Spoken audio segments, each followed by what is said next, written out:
Good morning, everyone. Time for convening has arrived. The Senate will come to order. All unauthorized personnel, please exit the chamber. I recognize the Rules Chairman to give us a breakdown on his weekend and, more importantly, the journal entries and everything. Good morning, Mr. President. I had a great weekend with my lovely bride working all weekend, so I was taking care of my children as a good father would. And we spent the weekend playing soccer and watching basketball and playing basketball. I can still whoop my boys in basketball. You'd be amazed with my 2-inch vertical. Mr. President, we've got a great group of pages here today, 24 of them. Out of Lithonia, we've got Miles Allen. From Atlanta, Sharina Allison. From Commerce, Isabella Bennett. From Locust Grove, Tegan Brinson. From Bremen, Brigham Brock. From Atlanta, Chrisette Kroom. From Peachtree City, Kendall Estes. From Lithonia, Amari Hagler.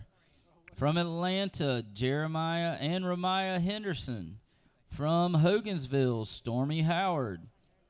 From Dunwoody, Joshua Miller. From Johns Creek, Studi Mohan. From Valdosta, Arthur Monroe. From Marietta, Allison O'Sullivan. From Chatsworth, we have Paisley Patterson. From Kathleen, Eleanor Purdue. From Jonesboro, Mackay Ratcliffe. From Decatur, Nia Reese. From Commerce, Emma Ricketts. From Jonesboro, Kaylee Robinson. From Bremen, Ryan Smith. From Marietta, Morgan Vaccaro. And from Bremen, Jack Williams. Y'all give these pages a big round of applause. We appreciate y'all being here to help us do the people's business here in the Georgia State Senate. Mr. President, this journal has been read and found to be correct. So are y'all in the club soccer right now? Or are you doing recreation? I've got one club and one rec. And how many games y'all had this weekend? We had 3 games total between the two of them. We went 2-0-1. So tied 1. My rec team tied. Which one of your kids are playing in it right now? Say that again, Mr. Which one of your kids are playing in it? Who's it? Your kids? Which Freeman one? is doing club soccer and Archie is doing the rec soccer. So Freeman, okay. Yes, that's correct, sir. Well, good, man. Well, enjoy that because those games will keep coming. They will. We have enjoyed it. Mm-hmm. So, all right. Is there objections to dispensing with the reading of the journal? Chair hears none. The reading of the journal is dispensed with. Is there objections to the confirmation of the journal? Chair hears none, and the journal is confirmed. All senators who have bills and resolutions to introduce, please bring them to the Secretary's desk at this time. First reading references the Senate bills. Secretary? Senate Bill 352 by Senator Williams to the 25th and others. Bill 2010. State and local government. Senate Bill 353 by Senator Harold the 40th and others. State and local government. Senate Bill 354 by Senator Harold the 40th. I'm sorry, ethics. I'm sorry. A bill to entitle an act to amend Title 51 of the Official Code of Georgia Annotated related to torts as described. Judiciary. Senate Bill 355 by Senator Anna Vitarte the 31st and others. Bill to entitle an act to provide a home. State and local government. Senate Resolution 441 by Senator Halpern the 39th and others. Resolution urging action. Interstate cooperation. Senate Resolution 444 by Senator Halpern of the 39th and others. Resolution creating the Senate Civil Rights Protection Study Committee and for other purposes. Rules. Senate Resolution 445 by Senator James of the 28th and others. Resolution encouraging. Mr. President, that completes the order. First reading and references the House bills. House Bill 730 by Representative Petrie, the 166 and others. Bills between 10 and 9. State and local government. House Bill 742 by Representative Osteen, 169. State and local government. House Bill 743 by Representative Fleming, the 114th and others. Bills State and local government. House Bill 744 by Representative Williamson, the 112th and others. Bills between 10 and 9. State and local government. House Bill 745 by Representative Martinez, the 111th and others. Bills State and local government. House Bill 746 by Representative Williamson, the 112th and State others. and local government.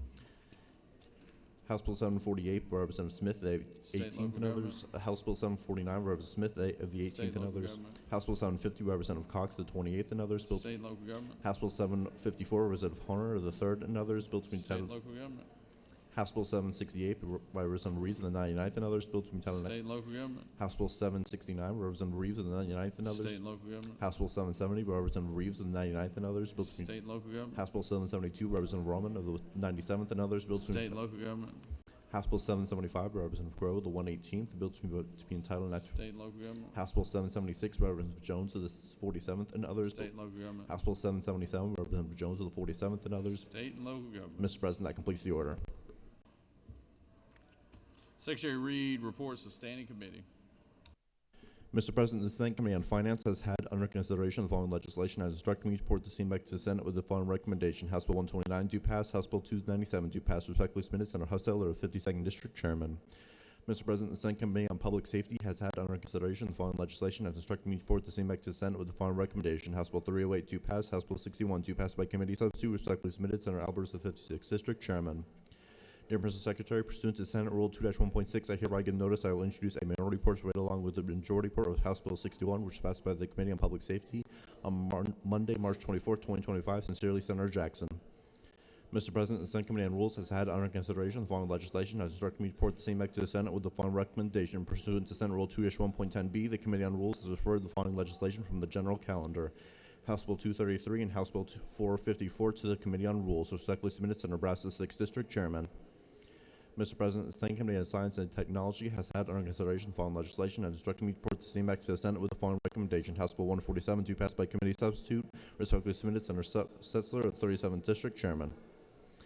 Mr. President, the Senate Committee on State and Local Governmental Operations has had under consideration the following legislation and instructed me to report the same back to the Senate with the following recommendation. Senate Bill 332 do pass by substitute. House Bill 701 do pass. House Bill 714 do pass. House Bill 719 do pass.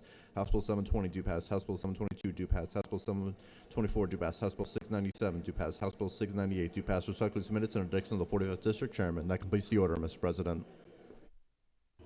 Secretary Reed, bills and resolutions for the second time. Senate Resolution 237 by Senator Hickman of the 4th and others. Professional Standards Commission provide recommendations to support the state's K-12 education workforce and teacher and school teacher pipeline urge. Senate Resolution 292 by Senator Couso of the 46 and others. Senate Special Committee on Investigations investigate additional matters to authorize the use of compulsory process to secure the attendance of witnesses. Authorized. Senate Resolution 391 by Senator Albers of 56 and others. Senate Study Committee on Artificial Intelligence and Digital Currency create. House Bill 54 by Representative Clark of the 100th and others. Health, advanced practice, registered nurses, and physician assistants to order home healthcare services authorized. House Bill 77 by Representative Franklin, the 160th, and others. Motor vehicles encountering funeral procession on two-lane highway revised responsibilities. House Bill 131 by Representative Reeves, the 199th, and others. Self-service storage facilities revised advertisement requirements before an owner can enforce an owner's lien. House Bill 154, Representative Richardson, of 125th, and others. Emergency medical services designate ambulances services as an essential service. House Bill 162, Representative Hagan of the 156 and others. Georgia Bureau of Investigation, restriction and seal of First Offender Act sentences until such status would revoke provide. House Bill 187, Representative Washburn of 144th and others. Professions and businesses, contractors change certain provisions. House Bill 192, Representative Gamble of 15th and others. Top State for Talent Act, ENAC. House Bill 217, Representative Hong, the 103rd and others. Education, make dual achievement program and permanent statewide program. House Bill 238, Representative Lumsden, the 12th and others. Georgia Peace Officer Standards and Training Council, create and maintain an at-risk adult training course focusing on officer response to individuals with Alzheimer's disease or dementia. House Bill 288, Representative Gaines of the 120th and others. Appeal and error declaratory judgments and instances involving accusations made by a prosecuting attorney regarding credibility of a peace officer provide. House Bill 291, Representative Taylor of the 173rd and others. Health certification of community health workers provide. House Bill 307, Representative Ballard of the 147th and others. Quality Basic Education Act, students significantly at risk of not achieving grade level reading proficiency with or with characteristics of dyslexia include provisions. House Bill 322, Representative Hawkins of the 27th and others. Georgia Board of Dentistry, issuance of a dental or dental hygiene license for the sole purpose of teaching in an accredited dental hygiene school or academic medical center provides provisions. House Bill 371, Representative Corbett of the 174th and others. Quality Basic Education Act states maximum authorization of capital outlay funding provide for an increase. House Bill 378, Representative Montahan of the 17th and other state courts and counties online publishing of terms provide. House Bill 428 by Representative Franklin and 160 and others. Health codified right to in vitro fertilization for individuals. House Bill 4047 by Representative Gold and the 19th and others. Crimes and offenses, gifts of gift card theft, gift card forgery, and gift card fraud provide. House Bill 471 by Representative Chiokas of the 151st and others. Health licensed general hospitals and birthing centers made available a water safety education video to parents or guardians of newborn infants require. House Bill 484 by Representative Yarta of 152nd and others. General Assembly digitization and electronic publication of Georgia laws provide. House Bill 567 by Representative Dempsey of the 13th and others. Professions and businesses authorize and regulate teledentistry by licensed dentists. House Bill 635 by Representative Wiedauer of the 121st and others. State Licensing Board for Residential and Commercial General Contractors, revised provisions. Mr. President, that completes the order.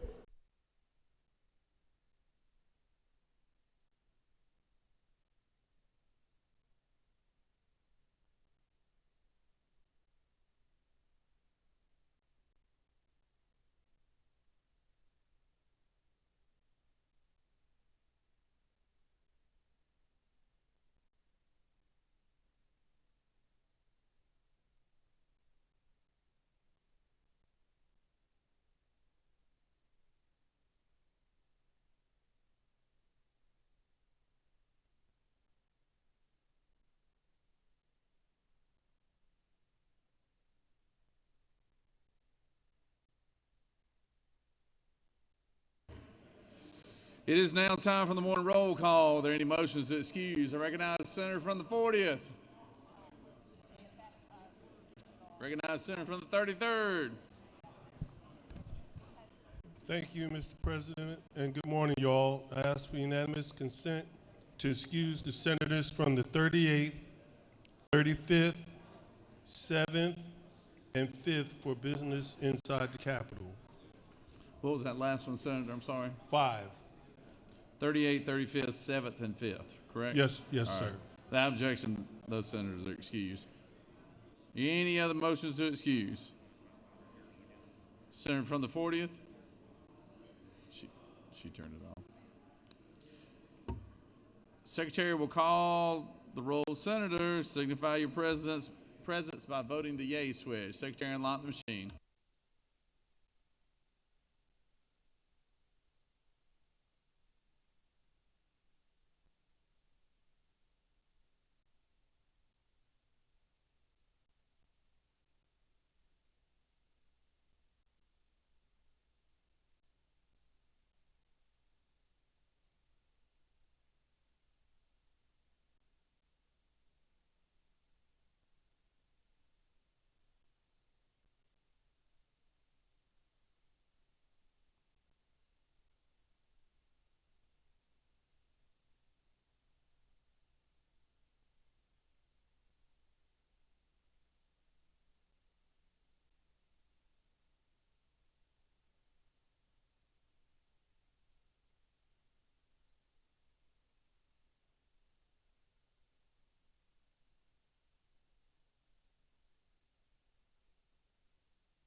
It is now time for our morning devotion. All senators, please take your seats and cease all conversation. I would ask that the doorkeepers secure the chamber at this time. I now recognize the senator from the 16th to lead us in our Pledge of Allegiance and introduce our pastor of the day. Senator? Good morning. American flag, please. I pledge allegiance to the flag of the United States of America and to the republic for which it stands, one nation, under God, indivisible, with liberty and justice for all. State flag. pledge allegiance to the flag and to the principles for which it stands, wisdom, justice, moderation, and courage. Well, I have a great privilege this morning of introducing my pastor, Josh Sethko, from Flat Creek Baptist Church.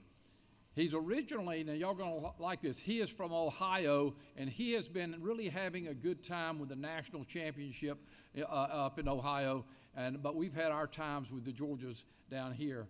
He is a past president of Georgia Baptist Convention. He is a good friend, and he is a man who loves God. He leads our church and has done a phenomenal job in that respect, and his family, his wife, are great. He's also a horseman. He rides horses, and I said this to him. I asked him, I said, I think I know why you're riding horses, because in the book of Revelation it says that Jesus will come back on a white horse, and he hates to be on foot, so he figures he better learn how to ride before Jesus comes back. And so I give him a hard time on that. But with that, I wish that you would welcome Pastor Josh, please. Thank you, Senator Harbin and Mr. President, and happy early birthday to you, Mr. Harbin, and appreciate your friendship more than you'll ever know. It's always a privilege to stand before you, and in just a few minutes, I want to give you something the Lord has given me over this past year. I went to an event last year, and I wasn't anticipating what was going to take place. Mark Clifton was speaking, and I leaned in, and God gave me some things that day that I knew was for me, and I pray would be for you, because before I even hit the parking lot, I would enter into one of the most difficult seasons of my life. Last year was by far one of the most difficult seasons personally and professionally for me. So I'm going to share some things with you out of the book of Mark that are going to be very brief. I just want to read Mark chapter 4, verse 35. Share a few observations, and I hope give you some things I know the Lord has given me. The Bible tells us this: on the day when evening had come, he told them, Jesus tells his disciples, let's cross over to the other side of the sea. So they left the crowd, took him along since he was in the boat, and the other boats were with him. And a great windstorm arose, and the waves were breaking over the boat, and the boat was already being swamped. He was in the stern sleeping on a cushion. So they woke him and said, Teacher, don't you care that we're going to die? He got up, rebuked the wind and the sea, said, Silence, be still. The wind ceased, and there was great calm. Then he said to them, Why are you afraid? Do you still have no faith? And they were terrified and asked one another, Who then is this that even the winds and the seas, they obey him? Friends, this is what I know. Whether you're in the gallery, you're a senator, you're either coming out of a storm, you're in a storm, or you're heading to a storm. You're going to need these next observations from this text that we're looking at. And here's what I've discovered. You will encounter storms. Every single one of us, a storm will come to. No matter how skilled you are, these were skilled fishermen, yet a sudden storm came upon their life. No matter how skilled you are, and there are some brilliant people in this room, yet storms still come. The best time to prepare for a storm is before it hits. Just a few weeks ago, we had tornadoes come through our areas, and we were preparing before that storm came. And I submit to you today, the best time to prepare is now, before the storm comes. The good news I have for you is the wind still know the voice of the Master, King Jesus. Jesus didn't hear the winds, if you will. That day, he heard the cries of the disciples, and that's when he woke up, and then he calmed those winds. And here's the other thing I need you to know from this text, that others are watching.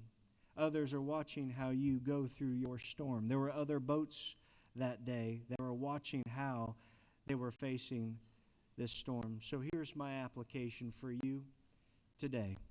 There are 4 things that you're going to need in a storm, and I pray that you'd write these down. The first thing you're going to need is a text. You're going to need a text of Scripture that you can grab a hold of in the day that your storm comes. And in the past 10 months of my life, it's been Psalms 139 for me. Search my heart, O God. See if there's any wicked way in me. The reflection of my own heart before a holy God has been so important. A text that you can grab a hold of, like He would never leave you nor forsake you. He will always be with you. It's Him being confident that started this good work in you, that will be faithful to complete it until the day of Christ Jesus our Lord. You need a text that you can grab a hold of when the storms of life come, but you also need a song.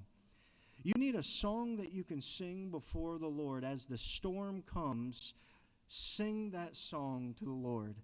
And for me, I reached into the 1700s and I found a beloved hymn, Afflicted One to Saint Christ Draw Near. I love the words of that. The battle is fierce, but the victory is won. So sing with joy, afflicted one. Today, if you're in that storm, you sing with joy to the one who knows you best. But also, you're going to need a battle buddy. You need a godly friend that will pray with you in that storm. Senator Harbin is one of those men in my life. Friends, I pray that you have a scripture you can grab a hold of, a song you can sing to the Lord. You need a battle buddy that will walk with you in this storm. But lastly, you need a spiritual discipline that will hold you. For me, it's been journaling, chronicling the things that God is doing in and through my life. And I pray as the storm hits your life, whether you're in that storm, you're coming out of a storm, or you're heading towards it, that these 4 things would encourage you from Mark chapter 4. Grab a text, sing a song, get with a buddy, and write it down. Let's bow together.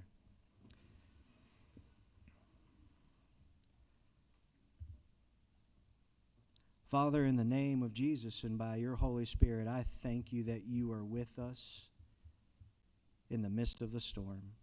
Lord, for those who need this word today, I just want to thank you for never leaving us nor forsaking us. God, thank you for your promise that says you're a very present help in a time of need. Lord, I'm so grateful for these men and women who serve our state. But Lord, they don't just serve our state, they're serving you today. They're tools in your hands, they're ministers, they're servants of you, King Jesus. And today I pray that we would bless your holy name by our service, for it's in Christ's name we pray. Amen.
It's always a pleasure to have our doctors of the day, and to introduce our doc of the day, I recognize the senator from the 38th. Introduce our doctor of the day. Good morning, colleagues. I am very honored to welcome our doctor of the day. It's always a privilege when you actually know them. So I am excited to introduce Dr. Delphine Head with Family Practice Primary Care in the Southeast Permanente Medical Group. She provides care at Kaiser Permanente Cascade. She chose family medicine because she enjoys developing relationships with her patients and treating generations of families. She truly believes that she was born to be a physician and is excited to fulfill her purpose in life. She is an Atlanta native who graduated from Benjamin E. Mays High School, received her medical degree from the University of South Alabama College of Medicine, and completed her internship and residency through the Morehouse School of Medicine Family Medicine Residency Program. In addition to her clinical work, Dr. Head has served in a number of leadership positions, including her current role as lead of government relations for the West area of the Southeastern Permanente Medical Group, and her past role as president and chair of the board of the Atlanta Medical Association. She joined the Southeast Permanente Medical Group in 2015 and has prestigious honor of practicing medicine in the same community where she was raised. Outside of the office, she is an active member of her church, Friendship Community Church, who we had as a pastor of the day, and that is where she teaches and serves on multiple ministries. She is also an active lifetime member of Delta Sigma Theta Sorority Incorporated. I give you Dr. Delphine Head, our doctor of the day. Thank you, Senator Kemp.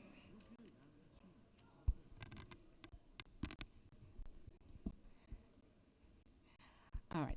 So, Mr. President, senators, distinguished guests, thank you so much for having me here today. It is an honor to be a part of this great tradition to serve as Doctor of the Day. While some of you may not be familiar with our practice, we are the largest physician-owned, physician-led medical group in Atlanta, and that is the Southeast Permanente Medical Group of Kaiser Permanente. I and the other 800 members of my group work with you, not an insurance company, to make our care decisions. I'm a family practice physician and we have over 40 specialties with which all work together to deliver care to over 300,000 individuals. As an Atlanta native, I have lost count of how many times I have driven by this iconic building. So being able to serve here once again, it's more meaningful than words can say. So thank you again for the warm welcome. I look forward to serving you on today, and I promise, as I say every year, there are no co-payments involved.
We have several special presentations here today, and recognize the senator from the 16th to introduce our special guest after Secretary read the caption. Senate Resolution 392 by Senator Harbin of the 16th and others, a resolution recognizing the Civil Air Patrol for their service to the citizens of Georgia and for other purposes. Whereas the Civil Air Patrol was founded on December 1st, 1941 as an organization of volunteers meant to assist the United States military and national defense by performing aerial, coastal patrols and emergency services within the continental United States. And whereas the Georgia wing of the Civil Air Patrol consists of almost 2,000 volunteer members in 44 squadrons and 6 groups located throughout the state. And whereas Georgia Wing members volunteer their services, time, and resources to actively support the Civil Air Patrol by conducting missions in Homeland Security, disaster relief, and emergency services, heavily supporting hurricane relief efforts in Helene and Milton by providing FEMA and GEMA with thousands of aerial images and conducting sundown patrols in South Georgia. Now therefore be it resolved by the Senate that the members of this body recognize the selfless contributions that the volunteers of the Civil Air Patrol have made to the state of Georgia. Mr. President, that completes the order. Is there objection to the adoption of resolution? Chair hears none, and the resolution is adopted.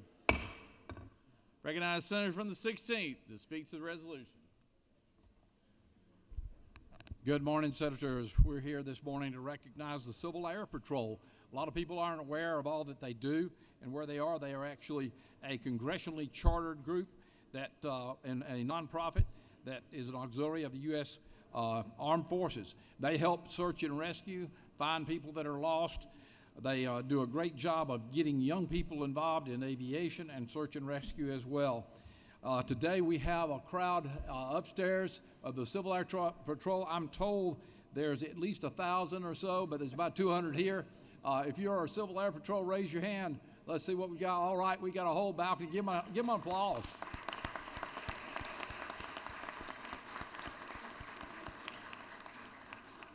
They have been active in the search and rescue with all of our hurricanes and other things and do a great job of introducing young people to aviation and to the Air Force.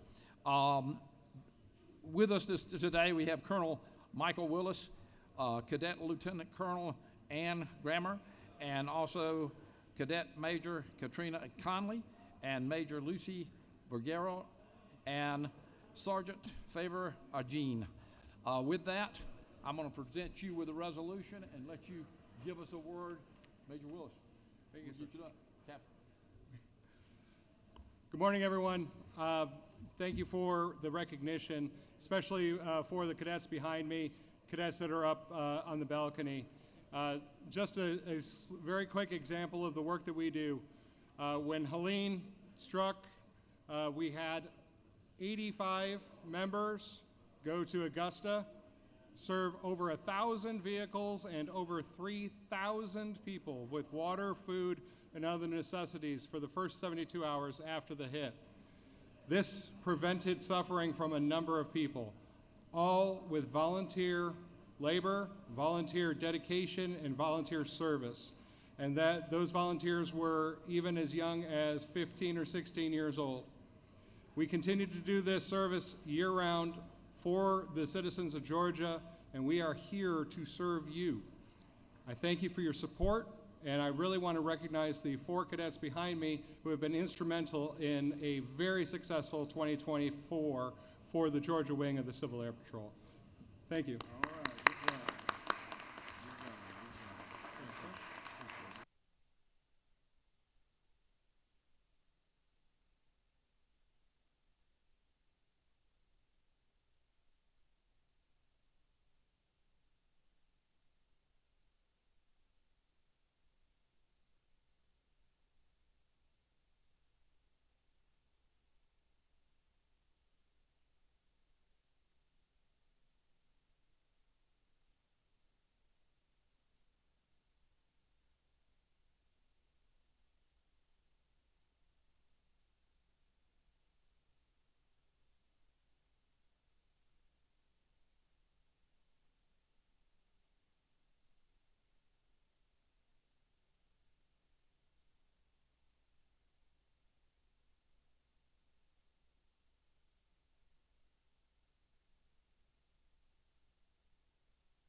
All right, we're moving on. We got some more special guests here. Secretary, read the caption.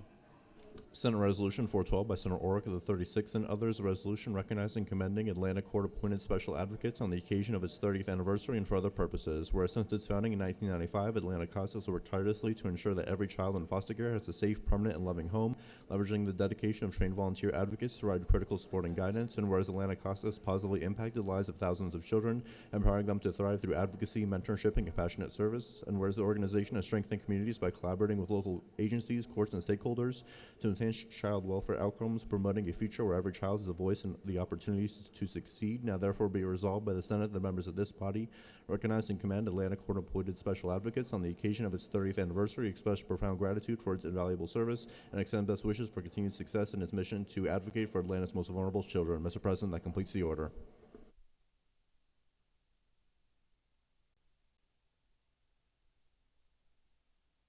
Is there objection to adoption of resolution? Chair hears none, and the resolution is adopted. Recognize the senator from the 36th. Speak to the resolution. Senator. Thank you, Governor. Colleagues, it's a great pleasure today to recognize Atlanta CASA, that is the Atlanta Court-appointed Special Advocates. This is their 30th anniversary. They have been working for 3 decades with, in the best interest of children who've experienced abuse and neglect. And we are so proud today to be recognizing them.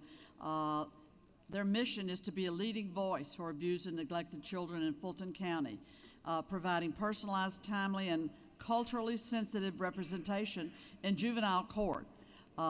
CASA is a significant presence in our state, filling a vital role and making a difference in the lives of children.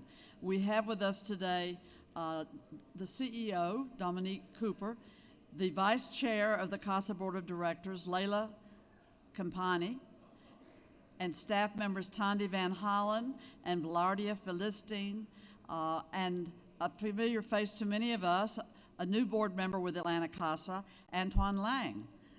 We're so pleased to have them with us today to recognize the 30th anniversary of this great organization here in Atlanta, Fulton County, Atlanta Court-appointed Special Advocates.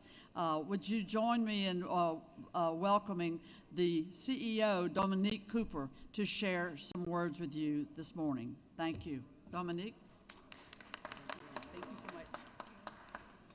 Good morning, everyone. It is my pleasure to be here today. I am Dominique Cooper, the Chief Executive Officer of Atlanta CASA. I would just like to say on behalf of our Board of Directors, our staff, hundreds of our volunteers, thank you so much. Thank you to Senator Orrick for recognizing us today on our 30th anniversary here in Atlanta. We serve every day to be able to support abused and or neglected children here in Fulton County, and I am just grateful for all the key players that help us to amplify their voices and advocate for them in court. Thank you all so very much. And I want to present you with the resolution. Thank you so very much. Thank you. Anybody else? We good? We good?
All right, we've got some very special guests. Some state champion high school cheerleaders are with us today from Forsyth County.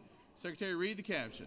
Senate Resolution 430 by Senator Dolezal, the 27th, and others. A resolution congratulating the North Forsyth High School competition cheerleading team for winning the 2024 to 2025 GHSA Class 6H competition cheerleading state championship and for other purposes. Whereas excellent performance, superior teamwork, and extraordinary resilience made this team a spectacular one to observe throughout the season, and as a fitting role to its remarkable 2024 to 2025 campaign, the team captured its second state cheerleading championship in a row. And whereas the phenomenal performance of the team is a clear indication of the outstanding athletic ability, dedication, hard work, and unity of purpose and spirit of each of the members of the team, and the astute direction of head coach Jessica Wood and assistant coaches Abby Smith and Reed Jackson, now therefore be it resolved by the Senate, the members of this body congratulate the North Forsyth High School competition cheerleading team for winning the 2024 to 2025 GHSA Class 6H competition cheerleading state championship and extend best wishes for their continued success. Mr. President, that completes the order. Is there objection to the adoption of the resolution? Chair hears none, and the resolution is adopted. Recognize Senator from the 27th to speak to the resolution. Thank you, Mr. President. It's my honor to recognize the North Forsyth High School competition cheerleading team who have won the 2024-2025 GHSA State Championship title for the second year in a row. Behind me is head coach Jessica Wood and 4 members of the team. We've got Grace Stokes, Madison Stokes, Allie Stanfield, and Emma Myers. And up in the gallery, we've got some of their teammates. So y'all say hi to these ladies and congratulate them on their 2-time victory at the state level. These talented and hardworking ladies have demonstrated incredible dedication, teamwork, and perseverance, and we are so proud of them. 2 of the ladies behind me are seniors, and Mr. President, they'll be heading to Auburn next year, which we are excited. I'm just excited to hear you say War Eagle, Mr. President. So. I like Auburn. And then we have 2 of the junior team members behind us who we're hoping will bring home the three-peat for North Forsyth next year. Madison Stokes is going to come and share a few words on behalf of the team. Hi, I'm Madison Stokes, and I'm a part of the North Forsyth cheer team. I just wanted to start off by thanking a couple people that were really important to us this season. First of all, our amazing head coach, Coach Wood. She's so amazing. We would not be able to do anything without her. And also Coach Smith and Coach Reed, and as well as our staff at North Forsyth, like Coach Tilden, which is our administrator, our athletic director, and then our principal as well, and then our parents too, because we cannot do what we do without them. And I also want to thank my teammates up there because, again, this is a team sport and we would not be able to win without them. So thank you guys so much, and thank you for this opportunity. All right, good job, guys. Good job. Good job.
Secretary, read the caption. Senate Resolution 426 by Senator Halpern and 39th and others, a resolution congratulating Avery Sunshine on winning Best Progressive R&B Album and for other purposes. Whereas known professionally as Avery Sunshine, Denise Nicole White has established herself as a celebrated singer, songwriter, and pianist, blending R&B and soul to create music that resonates with audiences worldwide. And whereas in recognition of her exceptional artistry and dedication to her craft, Avery Sunshine won Best Progressive R&B Album for So Glad to Know You, marking both her first nomination and win in this prestigious category. And whereas she refined her musical talents through her involvement with the Wilmington Chester Mass Choir, her high school choir, and Spelman College in Atlanta. And whereas after college she served as minister of music at St. Paul AME Church in Atlanta. And whereas she has since performed worldwide, touring extensively across the United States, the United Kingdom, Europe, and Africa. And it therefore be resolved by the Senate that the members of this body congratulate Avery Sunshine upon winning the Best Progressive R&B Album Award and extend best wishes for continued success. Mr. President, that completes the order.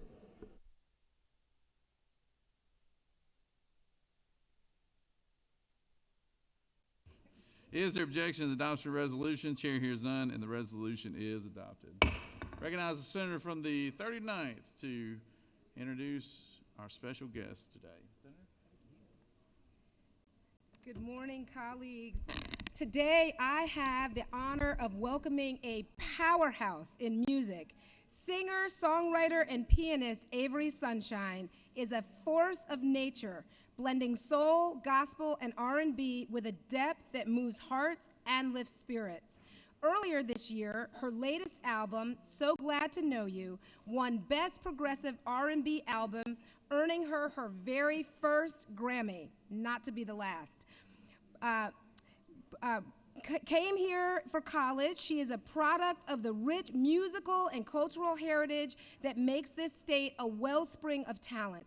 She has a way of infusing every note with authenticity, warmth, and that unmistakable Georgia fire. Beyond the stage, she's the co-founder of an independent label, expanding creative opportunities for others and proving that ownership and artistry can go hand in hand. I was first introduced to her music nearly 15 years ago at a performance at the National Black Arts Festival, an organization I would go on to run some years later. But suffice it to say, she has been mesmerizing audiences for quite a long time. Her current tour, the Glow Tour, is taking her all around the United States and Europe. Her journey is a testament to the power of passion, persistence, and purpose. Her brilliance is undeniable, and today it is an absolute joy to once again celebrate her extraordinary talent. Please join me in welcoming the incomparable Avery Sunshine. This is wonderful. Thank you. Can you join me? Good morning, good morning, good morning. Good morning up there, and oh, I love that. Thank you so much. I looked around the room, and I'm so glad to be here, and I see all these, the young people here, and there's one thing I can think of really quickly, and it's just this: I will trust in the Lord. I will trust in the Lord.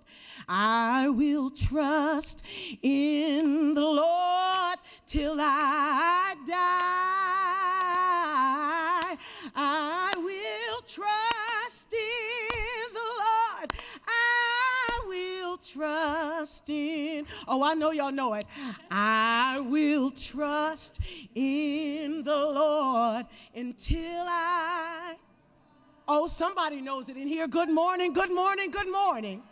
Husband, come on up here and join me. I am deeply grateful to stand before you today. This honor isn't just about me. It's about the power of music and the people of Georgia who have supported me and my husband and so many others on this journey. I moved to Georgia right after high school to study music at one of the state's greatest institutions, Spelman College. Yes.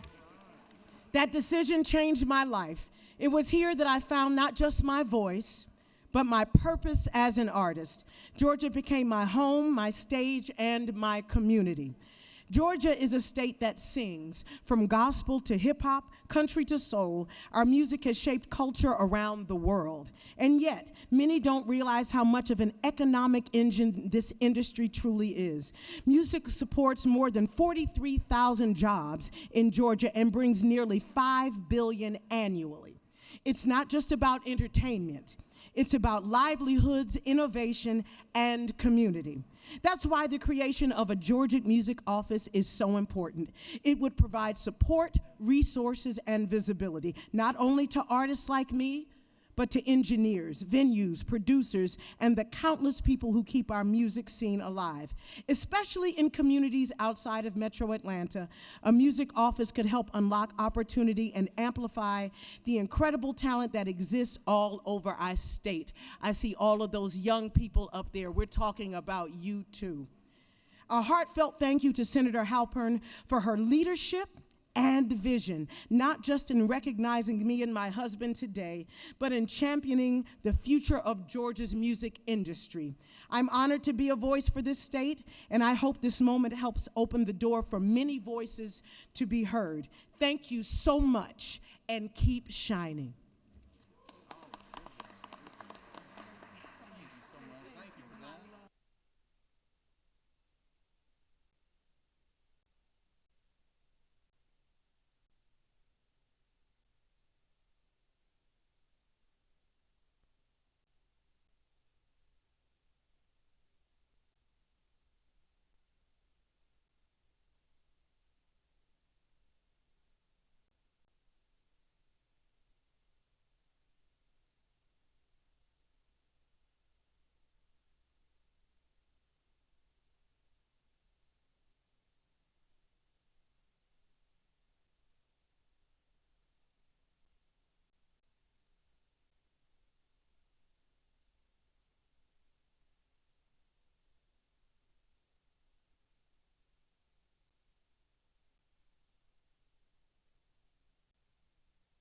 We've got one more special presentation. We got a group of young men up there from Macon, Georgia, I understand, that made some moves this past season. We want to recognize that. We got the head coach and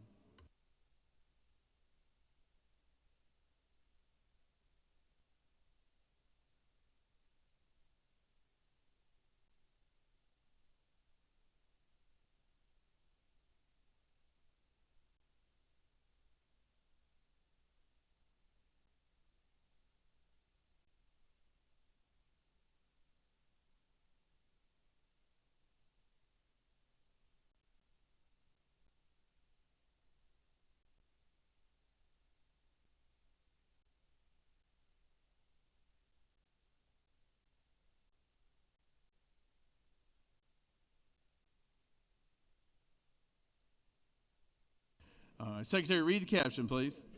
Senate Resolution 332 by Senator Lucas to the 26th and others, a resolution congratulating Northeast High School Raiders football team for participating in the 2024 GHSA Class A Division I State Championship and for other purposes. Whereas under the exceptional leadership of head coach Jeremy Wiggins, the Northeast Raiders achieved a remarkable 12-13 record, showcasing their talent and dedication on the field. And whereas the Raiders made history by advancing to the GHSA Class A Division I State Championship game for the first time in school history, bringing pride and excitement to the East Macon community.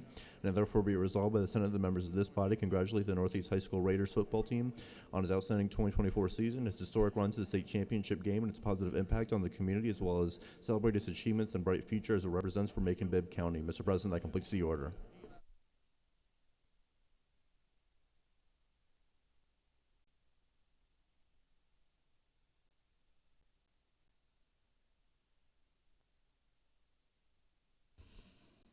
Is there objection to adoption resolution? Chair hears none, and the resolution is adopted. Recognize the senator from the 26th to speak to the resolution. Thank you, Mr. President. Ladies and gentlemen, I like to introduce you the staff, the superintendent of Bibb County Schools, and the Northeast Raiders football team. Stand up.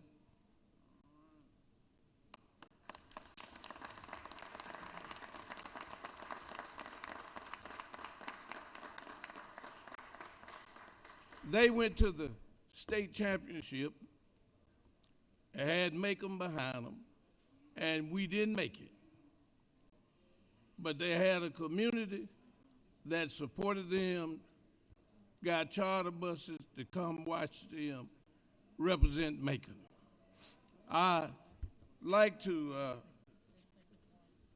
introduce the superintendent of schools, Dr. Sims, the principal, Ms. Walker, Tangi Harnett, the athletic director, Jeremy Wiggins, who's the head coach, and then there's Robert Mays, Quinn Peavy, Trent Allen, and Terrence Redmond. I also, in the resolution, you saw that a young kid by the name of Nick Woodford rushed for over 2,000 yards. And ladies and gentlemen, he's not only an athlete, he's a student. He is the valedictorian of his class and will attend Morehouse College. I'd like to introduce the head coach, Jeremy Wiggins, that I've known ever since he was a little kid.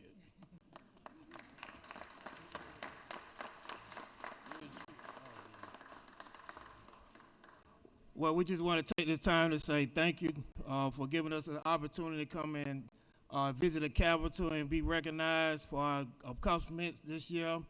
This is a testimony to the hard work to these young men and these coaches and for them bringing the community together through football. And we just, so blessed and so proud to be in this opportunity. We just want to use football to impact kids and continue to do God's work. So thank y'all.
Are there any unanimous consents?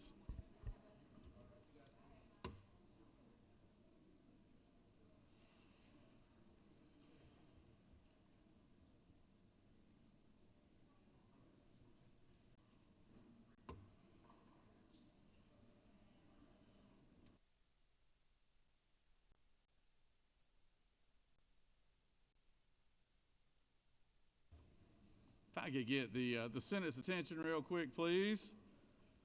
I can have the Senate's attention.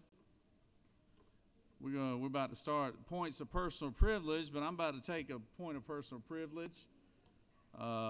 Last week, the senator from the 21st, Mr. Brandon Beach, he informed me that he has an opportunity to go on to serve in a different capacity here in the United States, and it's going to be, y'all are going to be looking at he got a call last week from President Trump, and just so happens he's tapped Brandon Beach to be the Treasury of the United States right there, the Treasurer of the United States. And if y'all don't know what that role is, anybody who has some money on them, pull out your money and look in the bottom left-hand corner, and it will say the name of the person. Now, see, this is a $100 bill right here. I asked Brandon if he had change for 100, and he tells me he thought 100 was change. So So he's obviously fitting in that role pretty well. But if you look in the bottom left-hand corner, it will have the name of the Treasury of the United States at the bottom left-hand corner, and that will soon have display Brandon Beach's name on it. So let's give Brandon a big round of applause.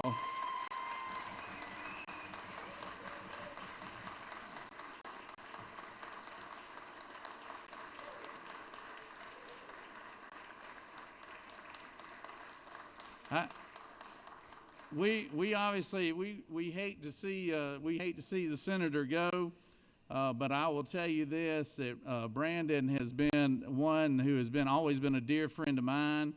He is somebody who's been a very loyal friend, and I will tell you that I never will forget, he and I got elected at the same time in the state senate, and never will forget, a few years ago there was about 8 or 10 of us that came down to one of my places of business, and we all huddled up together, and we said that we would all, if we stuck together, if the 10 of us stuck together, we'd be all right in the Senate.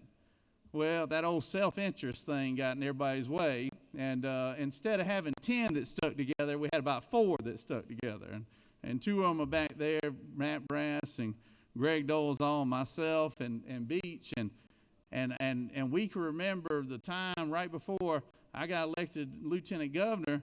I can remember when the 4 of us could clear a room in the Capitol because nobody wanted to be seen with us. You know, we were toxic. You know, we were outside the establishment, and so we weren't welcomed in any party affiliation, and we were welcomed in very few meeting rooms, and the senator from the 53rd can appreciate where I'm coming from with this. So all that, I will tell you, it all cycles out eventually. And usually if you stay the course with whatever you're doing, things will start going your way if you do it the right way. And Brandon Beach is a perfect example of somebody who stayed this course. He stayed loyal to his friends. He stayed somebody who's very passionate about what he was believing in. And he's very passionate about supporting President Trump and the current administration, and it pays off. I never will forget. I got a call from the president's folks, and they said, "Who down in Georgia can we give some appointments to?" You know, because Georgia was a key place, and I said, "I can't think of anybody more deserving than Brandon Beach." You know, and so I know he was a little down when he felt he got passed over on something pertaining to transportation, but I told him that day that he knew he wasn't going to get that position. I was like, just be patient. There's something else that's going to come up, and I believe this is a better gig, Brandon, than what we initially thought you were going to get. So y'all give Brandon a big warm welcome. We're going to let him say a few words and congratulate him. Well, thank you all. Thank you. Thank you,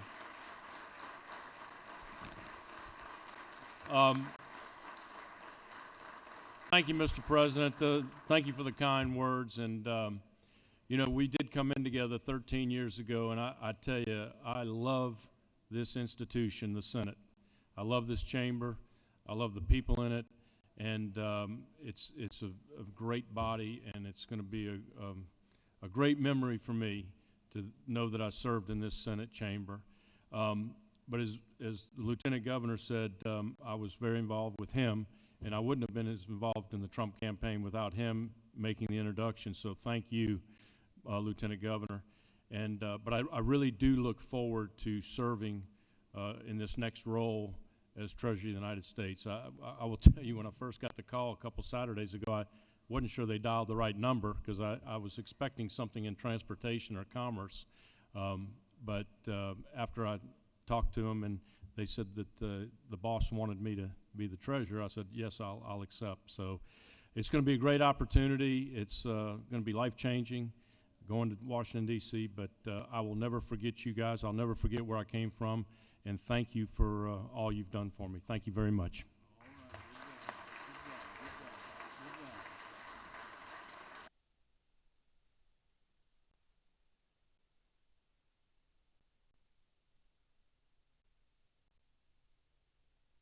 Moving on to points of personal privilege, I recognize the senator from the 45th.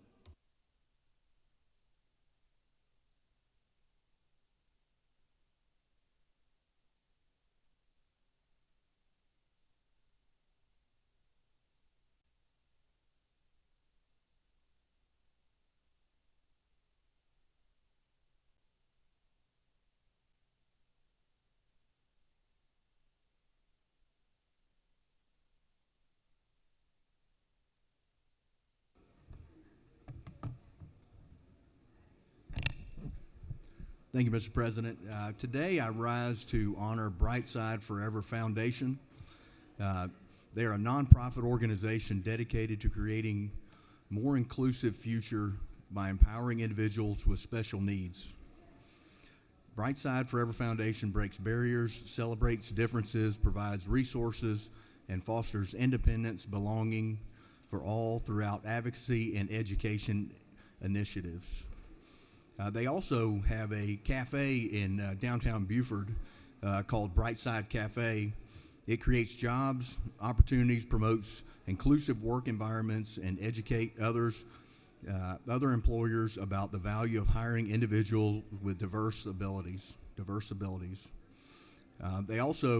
foundation also provides financial support to individuals with special needs attending specialized college programs that cater to their unique education, career, and social development needs, ensuring access to higher education opportunities that nurture their potential and open doors for future success for all folks with special needs. Brightside Cafe, their owner, employees, there's several of them up in the gallery today. If you would, stand up and be recognized. We've got a resolution here for you today. Colleagues, if you would give them a round of applause for what they do for our community.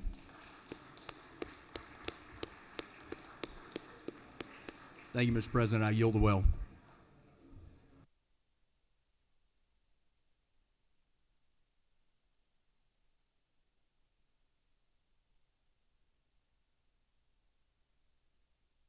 Recognize the senator from the 9th for a point of personal privilege.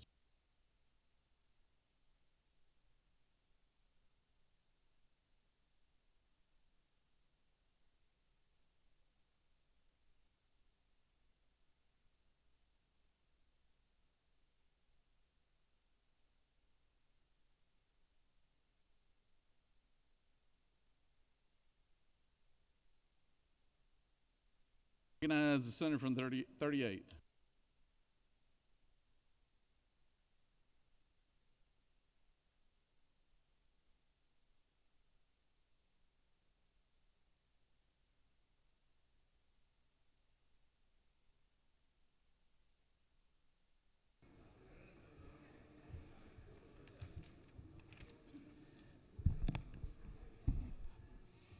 Good morning, colleagues. Today I would like to ask you all to join me in welcoming some principals that I have here from Senate District 38 at the Capitol.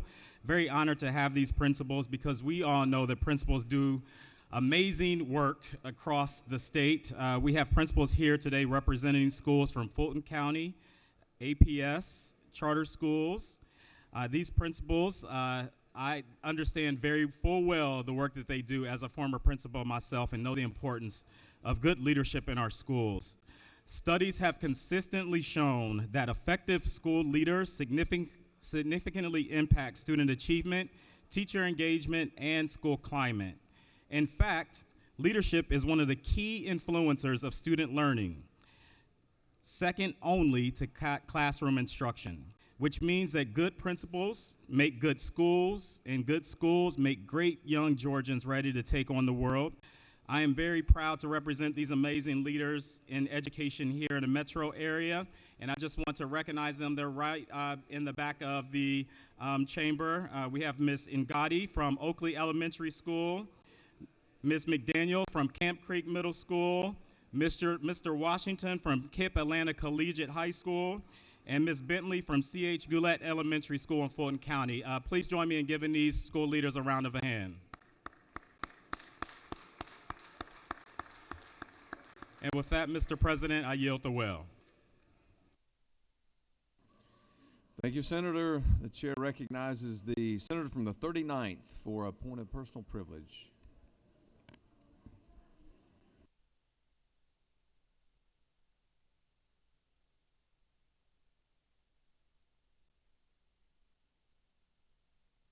Thank you, Mr. President. I rise today to recognize the 100 Black Men and 100 Black Women Legislative Day at the Capitol, a day that highlights the power of mentorship, leadership, and service in our communities. For decades, 100 Black Men of America and 100 Black women have stood as pillars of strength, investing in the next generation, advocating for equity, and ensuring that our young people see pathways to success. Today, as they walk these halls, engage with lawmakers, and make their voices heard, they remind me why I serve: to build a future where opportunity isn't limited by race, gender, or zip code. I stand here today because I, too, was once a young Black girl who needed to see what was possible.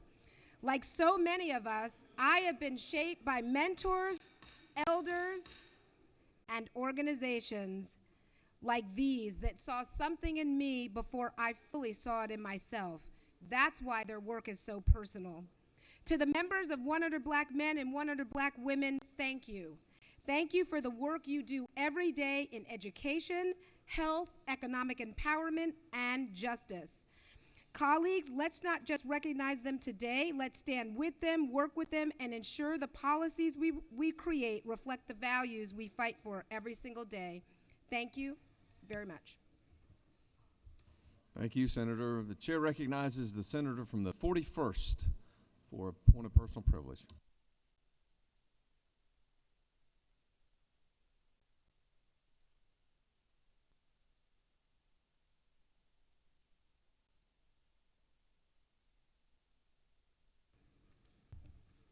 Thank you, Mr. President. I rise today to honor the women in our lives and throughout history who have made and are still making life-changing contributions to our society. This Women's History Month, we could spend hours talking about the social progress that we've made thanks to the efforts of women worldwide who have continued to stand up and speak out for their rights and for the rights of others. Though we often honor names like Rosa Parks and Eleanor Roosevelt, Harriet Tubman and Coretta Scott King, and countless other well-known figures who dedicated their lives to human rights and the advancement of women, we frequently forget about the women who've changed literal day-to-day lives.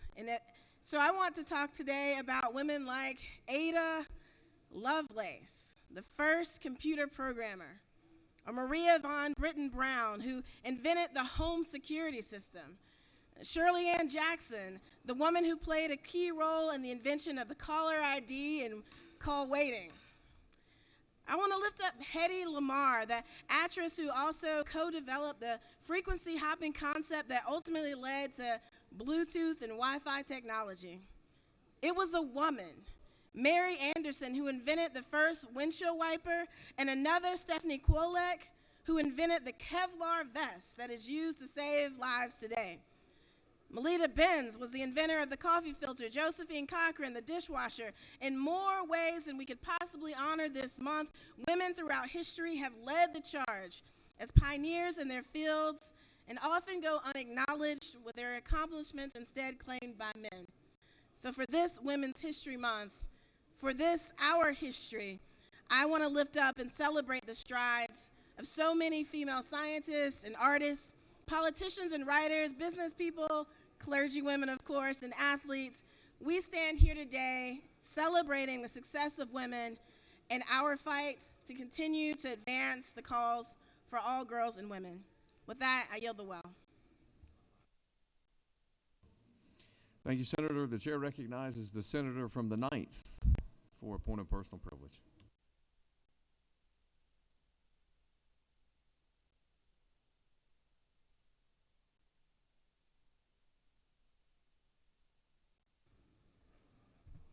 Good morning, members. I rise today to celebrate Women's History Month as well by recognizing the legacy and contributions of Ida B. Wells. She was a trailblazer for all women due to her civic activism and her work within the journalism industry. Ida was born as a slave in 1862 and orphaned at the age of 16. She took a job as a teacher and successfully earned a living in order to prevent her siblings from being broke apart into different foster homes. After teaching for many years, she was dismissed from her post for criticizing the unequal conditions that black schools experience in the local school district. She pivoted to investigative journalism. She worked for and eventually owned newspapers based in Memphis, Tennessee. Despite the fact that Wells was constantly targeted with death threats and mobs ransacked the offices of newspapers that she owned, she was able to thoroughly investigate and document the circumstances around lynchings and other racial violence. Her books, Southern Horrors and The Red Record, continue essential first-hand accounts and analysis and statistics about racial violence that took place in the 1800s. Wells was an advocate for the political and economic rights of women as a whole. She established several influential groups advocating for the rights of women to vote, hold office, and participate in the workforce. She ran for a seat in Illinois in the state senate in the 1930s, which made her one of the first black women in the United States to ever run for elected office.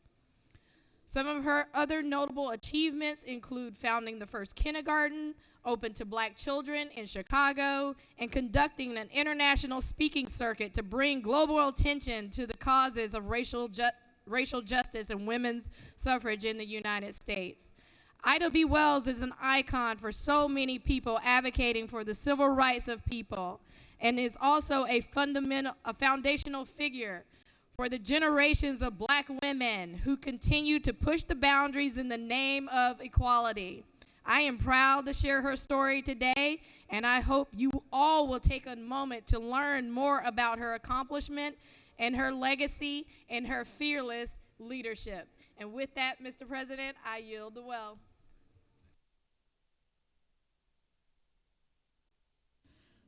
The senator is yielded the well. Chair recognizes the senator from the 14th.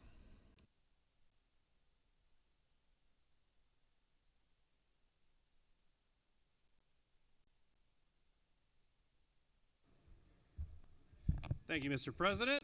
My name is the senator from the 14th, and this is Trump Morning News. Trump Morning News, your #1 leader in Trump news entertainment, keeping you apprised of the health of your democracy. Today, in Trump Morning News, we reflect on an unfortunate circumstance yesterday in which the National Security Advisor of the United States added the editor of The Atlantic, a journalist, to a Principals Committee text chain set up for the Defense Secretary about planned military strikes. In layman's terms, that's a signal group chat that a journalist got added to that was discussing sensitive military information before it happened. Here are some quotes from Secretary of Defense Pete Hegseth about the mishandling of classified information. In 2023, he said that Biden handled classified documents flippantly. If at the very top there's no accountability, that we have two tiers of justice. In 2016, Secretary Hegseth said, the people we rely on to do dangerous and difficult things for us rely on only one thing from us, that we will not be reckless with the dangerous things they're doing for us. That's the national security implications of a private server that's unsecured. In 2016, Secretary Hegseth said, how damaging is it to your ability to recruit or build allies with others when they are worried that their leaders may be exposing them because of their gross negligence or their recklessness in handling information? In 2016, he also said if it was anyone other than Hillary Clinton, they would be in jail right now because the assumption is in the intelligence community, if using unclassified means, that there is a potential for and likelihood that foreign governments are targeting those accounts. And that's only one of the many quotes that some of the people on this group chat have made historically about the handling of sensitive information only when Democrats were involved. This is unfortunately a clown show, folks. We've got people at the highest levels of government who are recklessly endangering sensitive national security secrets, but right now, it's just a blip in the news. That's all we've got for you this morning. Thank you, as always, for listening to Trump Morning News. As a quick reminder, your state legislators, there's nothing you can do about this directly, and there's nothing the Republican Party could have done in the last 20 years to stop this from happening. Thank you, Mr. President. I yield the well.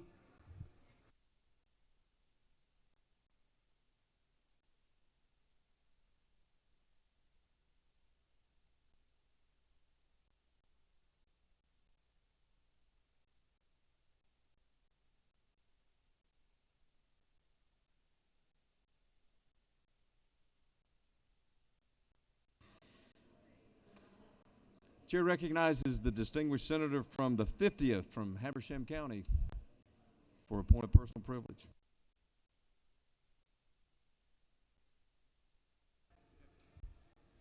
Thank you, Mr. President. I rise today to recognize a very special group of people who are here. We've got a number of students from Habersham County's 9th grade academy. If they would please rise. A bunch of great leaders in their school. One, the daughter of a former state senator, Butterworth. If she's up there, if she would please, there she is. And another very interesting thing to say is their teacher, Ginger Kennedy, is related to President Pro Tem. So I just want to welcome y'all to the State Senate, and I'll come meet with y'all soon, but thank you for joining us, and if we please give them a round of applause.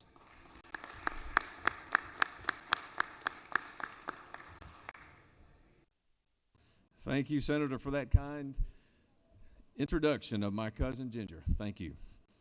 All right, does anyone else wish to rise on a point of personal privilege? Okay, you have before you a consent calendar of privileged resolutions. Does any senator wish to remove a resolution from the consent calendar? Is there objection to the adoption of the resolutions on the consent calendar? The chair hears none, and the resolutions on the consent calendar are adopted.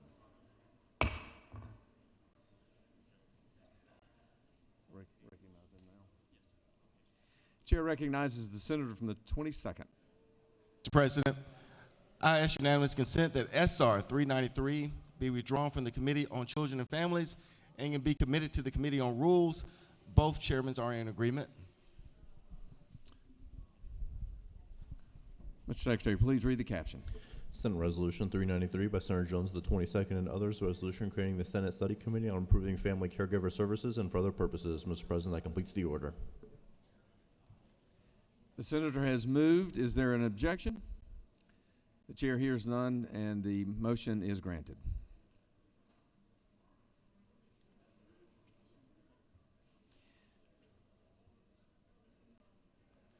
All right, moving on to the local consent calendar.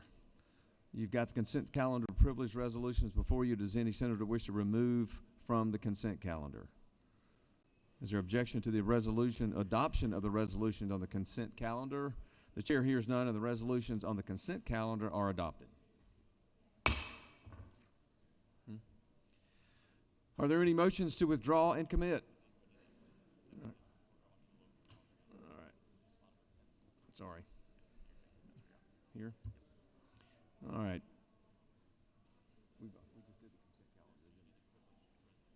All right, you've got the consent calendar now of local bills before you. Mr. Secretary, are there any objections filed to any bill on the local consent calendar? Mr. President, no objections have been filed. All right. Is there objection to agreeing to the report of the Committee on the State and Local Governmental Operations, which is favorable to the passage of the bills on the local consent calendar? And the chair hears none, and the report of the committee is agreed to. The question is now on the passage of the bills on the local consent calendar. All those in favor will vote yea, and those opposed nay. The Secretary will now unlock the machine.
On the passage of the bills of the local consent calendar, the yeas are 52 and the nays are 0. So these bills, having received the requisite constitutional majority, are therefore passed.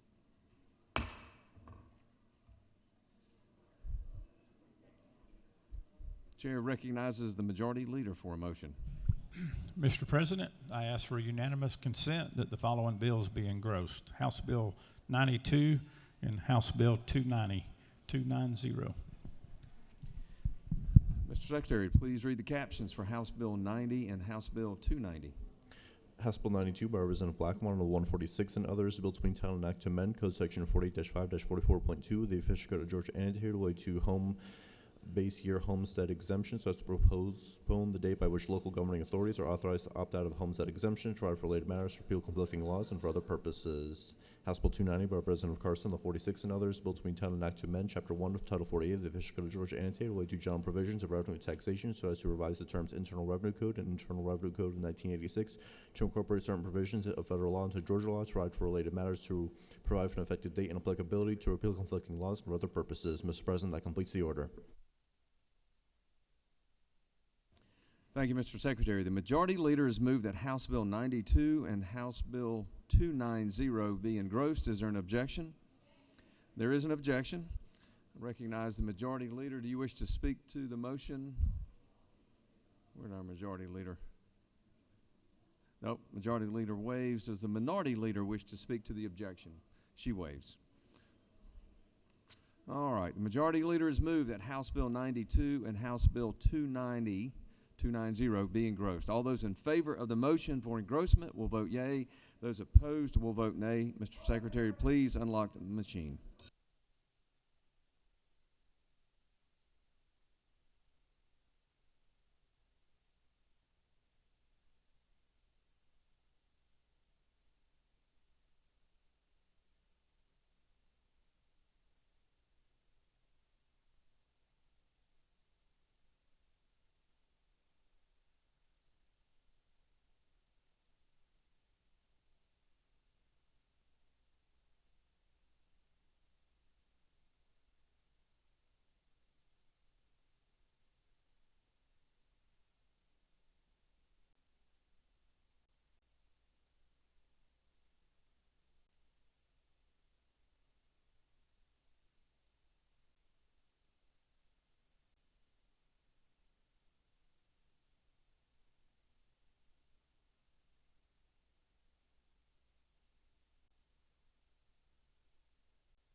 On the motion to engross, the yeas are 31 and the nays are 22. So this motion, having prevailed on engrossment for House Bill 92 and House Bill 290, are engrossed. Let's move on now to the third reading and consideration of general bills and resolutions.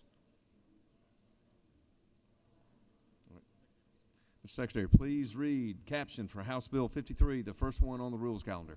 House Bill 53 by Representative Bonner, the 73rd and others, bills between town and act to amend Part 3 of Article 2, Chapter 4, Title 38 of the official code of Georgia annotated to Georgia veteran cemeteries so as to allow certain persons to be buried in Georgia veteran cemeteries, to provide for definitions, to provide for fees, to provide for legislative findings, to provide for related matters, to repeal conflicting laws, and for other purposes. Mr. President, the Senate Committee on Veterans, Military, and Homeland Security recommends that this bill do pass by substitute. Respectfully submitted, Senator Payne, Chairman.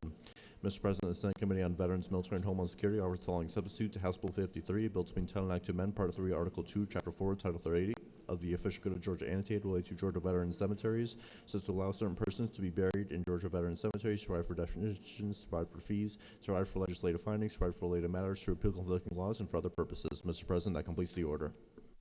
Thank you, Mr. Secretary. The chair recognizes the distinguished senator from the 25th to present House Bill 53.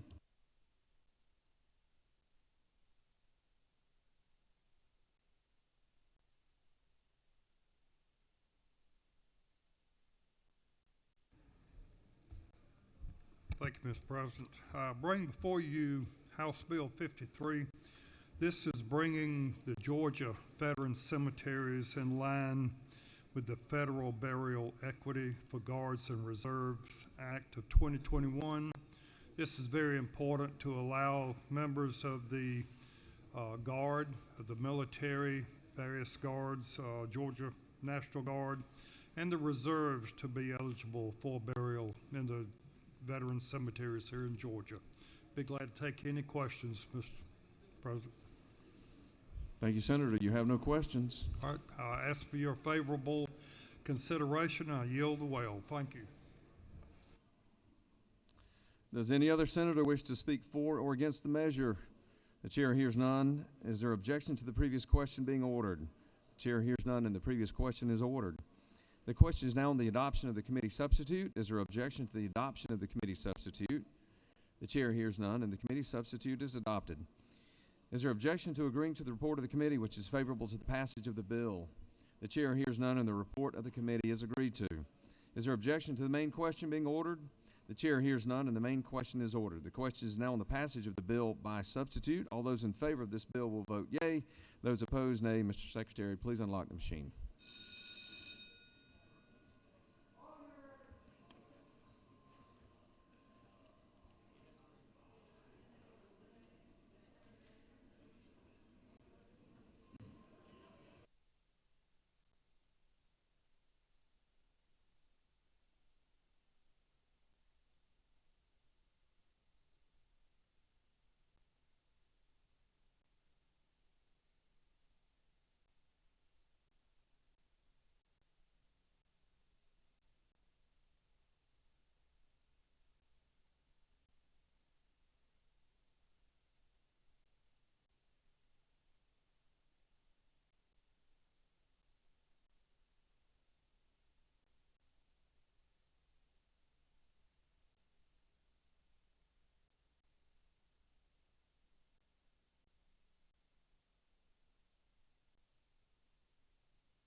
On the passage of the bill, the yeas are 54, the nays are 0.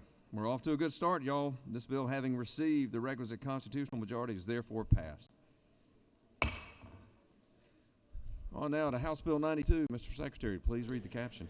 House Bill 92 by Representative Blackmon, Alone 46, and others. Bill between town and act to amend Code Section 45-4-44.2 of the official code of Georgia Annotated related to base year homestead exemptions so as to postpone the date by which local governing authorities are authorized to opt out of such homestead exemption, to provide for related matters, to repeal conflicting laws, and for other purposes. Mr. President, the Senate Committee on Rules recommends that this bill do pass by substitute. Respectfully submitted, Senator Brass, Chairman. Mr. President, the Senate Committee on Rules offers the following substitute to House Bill 92, Bill between town and act to amend Title 48 of the official code of Georgia Annotated related to revenue taxation, just to provide for the contents of property tax bills, to revise a statewide base year homestead exemption, and for other purposes. Mr. President, that completes the order.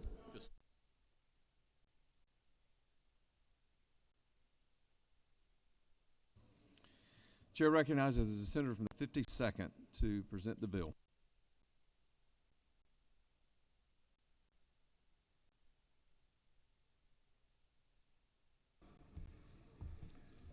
Thank you, Mr. President. As many of you remember, we had House Bill 581 for local government being able to have a exemption that doesn't exceed the rate of inflation. There was an opt-in and opt-out clause put in there by the House. So there were several bills from the House to try to clean up some of the language, some of the unintended things from the initial bill, and we combined them all into one bill here. So House Bill 370 was wanting language that said if there is no need to opt out, if you've got already a base or a freeze or some sort of a exemption in your county or city or schools, that you didn't have to go through the opt-in, opt-out procedures in the future. That's in the bill. The original bill didn't have the 5-acre limit on a homestead, which we've done on everything historically in Georgia, and that was left out, so that's been put in there. That's line 61. We had something in there, line 72, for surviving spouses, because sometimes someone would die in the middle of the year, and it's already too late to ask for the homestead exemption, which is April 1st, and so this means that the surviving spouse automatically gets it in that case. We've given some more opt-in opportunities. There wasn't an opportunity to opt back in. We're letting that be done on an annual basis as of March 1st. If people want to opt back in, and this year we're extending it to April 30th for those that may want to, and there's some reasons they might want to. And then we have that they will revisit that decision if they don't have anything in place in 2027 as well. There is some language put in there for school construction that says the school construction would be tax exempt, but only for school systems that have opted in, and that's the House thought maybe that was a little bit of a carrot. We also had to fix something for DeKalb. We tried to take care of all the special taxes last year. We missed the DeKalb MARTA tax, and didn't want that to interfere with their ability to have a floss, so there's some language in there for that. And then we had a situation where there was a county that had a very small city that was in 2 counties that was the only thing that did not opt in. And so this says if 95% of the county opts in, that it's okay. And those were the main fixes in here. I think the House is wanting to move on this pretty quickly, so I'll be trying to immediately transmit this if the Senate's favorable on this bill. I'll entertain any questions. Thank you, Senator. Good job. No questions. Does any other senator wish to speak for or against this measure? House Bill 92. The chair hears none, and the objection to the previous question being ordered. The chair hears none. Is there a previous question? Excuse me. The question is on the adoption of the committee substitute. Is there objection to the adoption of the committee substitute? Hearing none, the committee substitute is adopted. Is there objection to the agreeing to the report of the committee which is favorable to the passage of the bill? And the chair hears none. The report of the committee is agreed to. Is there objection to the main question being ordered? The chair hears none, and the main question is ordered. The question is now on the passage of the bill by substitute. All those in favor of the bill vote yea. Those opposed will vote nay. Mr. Secretary, please unlock the machine.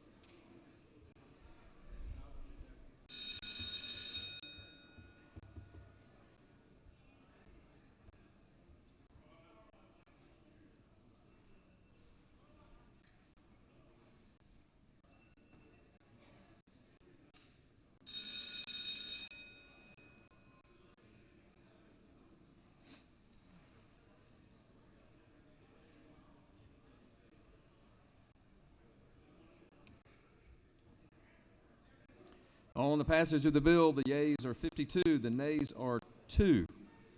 This bill, having received the requisite constitutional majority, is therefore passed. Chair recognizes the senator from the 52nd.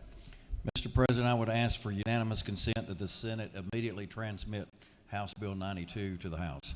The senator has requested for unanimous consent to immediately transmit HB 92 to the House. Is there objection? Chair hears none. The motion is granted.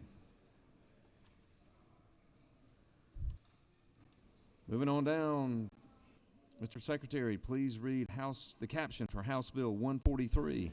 House Bill 143 by Representative Dickey, the 134th and others, Bill Sweeney Town and Act to amend Chapter 5, Title 12 of the Official Code of Georgia annotated related to water resources, such provides revisions regarding water measuring devices for farm use of surface and groundwater, to provide for related matters, to repeal conflicting laws, and for other purposes. Mr. President, the Senate Committee on Natural Resources and the Environment recommends that this bill be passed. Respectfully submitted, Senator Anderson, Chairman. That completes the order, Mr. President.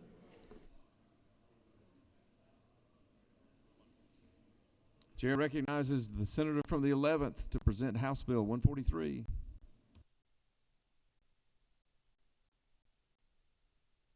Bring before you House Bill 143. This is dealing with our ag water metering program. As many of you know, most of my district is our ag water use is metered. The senator from the 12th district is metered, and probably some of the senator from the 13th. But we're just making a few changes and returning some of the responsibility back to EPD. And when it comes to permitting and metering, turning that back over to them, removing some requirements that the farmers have revolving around the meters, but also authorizing EPD to do some installation work and some maintenance work. So it's just good for agriculture, and I appreciate the department bringing this forward, Jeff Cowan and his team, and what they're doing over there. It's a good bill. Be glad to take any questions if there are any, Mr. President. If not, I'll yield to Will. Good job, Senator. No questions. Does any other senator wish to speak for or against the measure? House Bill 143. The chair hears none. Is there objection to the previous question being ordered? The chair hears none. Is there objection to the agreeing of the report of the committee which is favorable to the passage of the bill? The chair hears none, and the report of the committee is agreed to. Is there objection to the main question being ordered? The chair hears none, and the main question is ordered. The question is on now, the passage of the bill. All those in favor will vote yea, and those opposed will vote nay. Mr. Secretary, please unlock the machine. Yes, sir.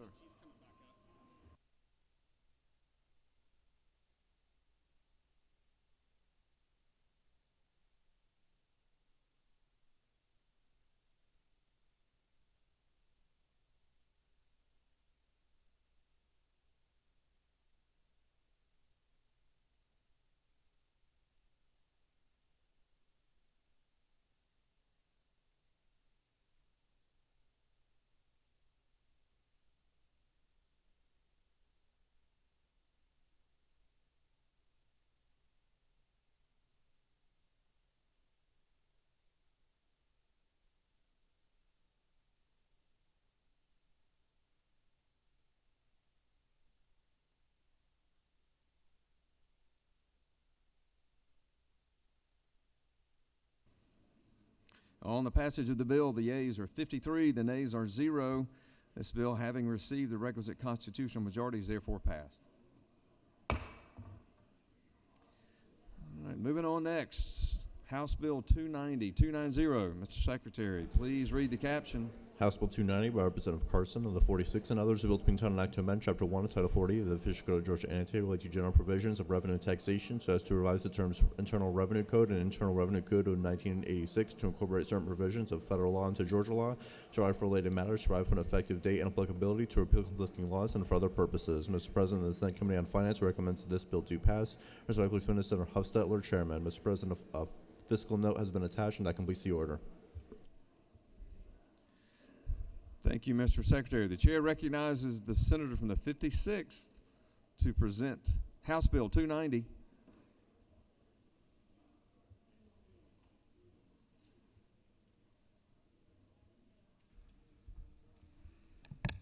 Thank you, Mr. President. I'm proud to bring you House Bill 290 today, which you will know commonly is our annual IRS cleanup and date adjustment bill.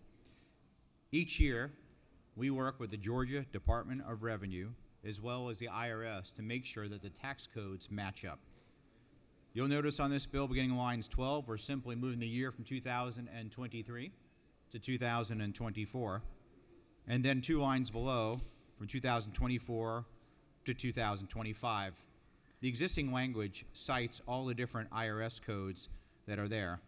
If you continue through the bill, on lines 59 and 60, we once again are addressing those 2 dates of 2023 to 2024, and then again 2024 to 2025. And I'd like to direct you to the fiscal note, which is in your folders, the yellow sheet, and you will see there is a very small impact for fiscal year 2026, which will begin for our state on July 1st of this year, of just less than $1 million. And then goes down in 2027 and 28 to being even in 2029 and 2030. This bill is very important because without it, it is going to put all of our constituents' taxes in a challenging problem with your CPAs or if you're doing that online to make sure they can map up to the code and get it done. With tax day looming, and all of us who are doing a great job here in Georgia for lowering the income tax rate. Kudos to Governor Kemp, our Lieutenant Governor, Speaker, and all the members of this body for the great work we have been doing to lower the tax burden on hardworking Georgian families. And we will continue to do such because we believe that our constituents are the best use of their dollars, not the government. So with that, Mr. President, I will be glad to yield for any questions senators may have. Thank you, Senator. The chair recognizes the senator from the 50th. Thank you, Mr. President. Does the senator yield? Certainly, for the floor leader. Thank you. House Bill 290, is this a department bill? That's a great question, Senator. I'm glad you brought it up. This is, in fact, a department bill from the Georgia Department of Revenue.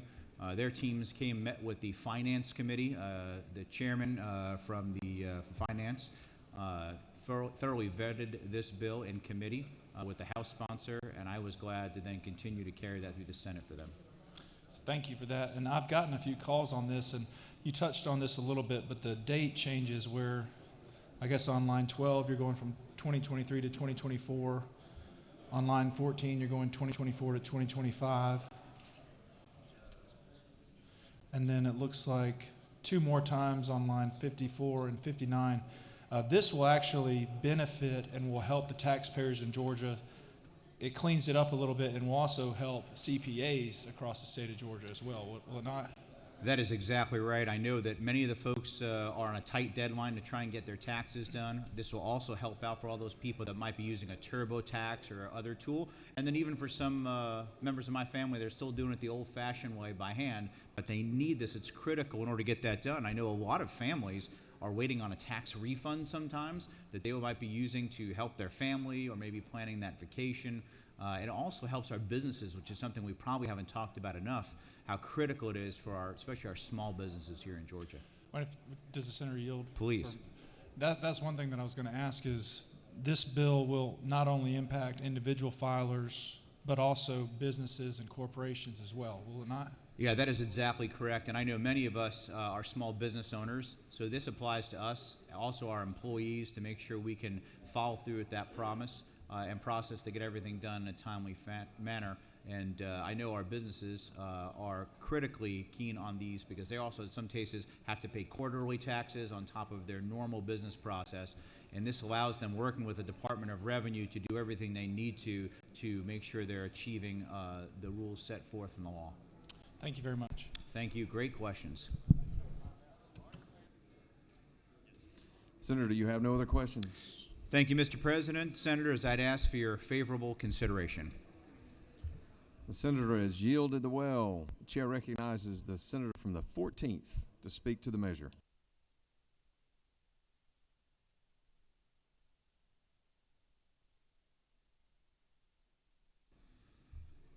Thank you, Mr. President. I rise in enthusiastic support for this legislation. One of the reasons that this legislation is so critical is because the IRS is going through a storm right now.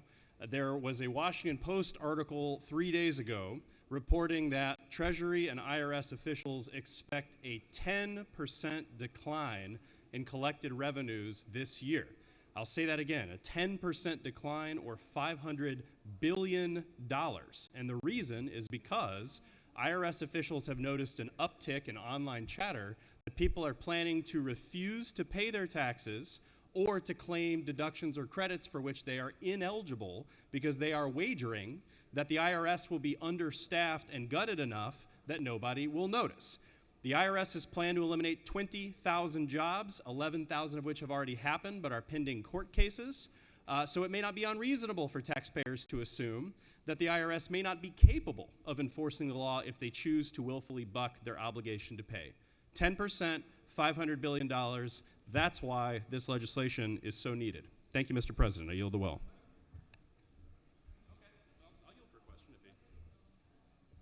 I'll yield for a question if You do Senator have wants. one question. Senator from the 56th.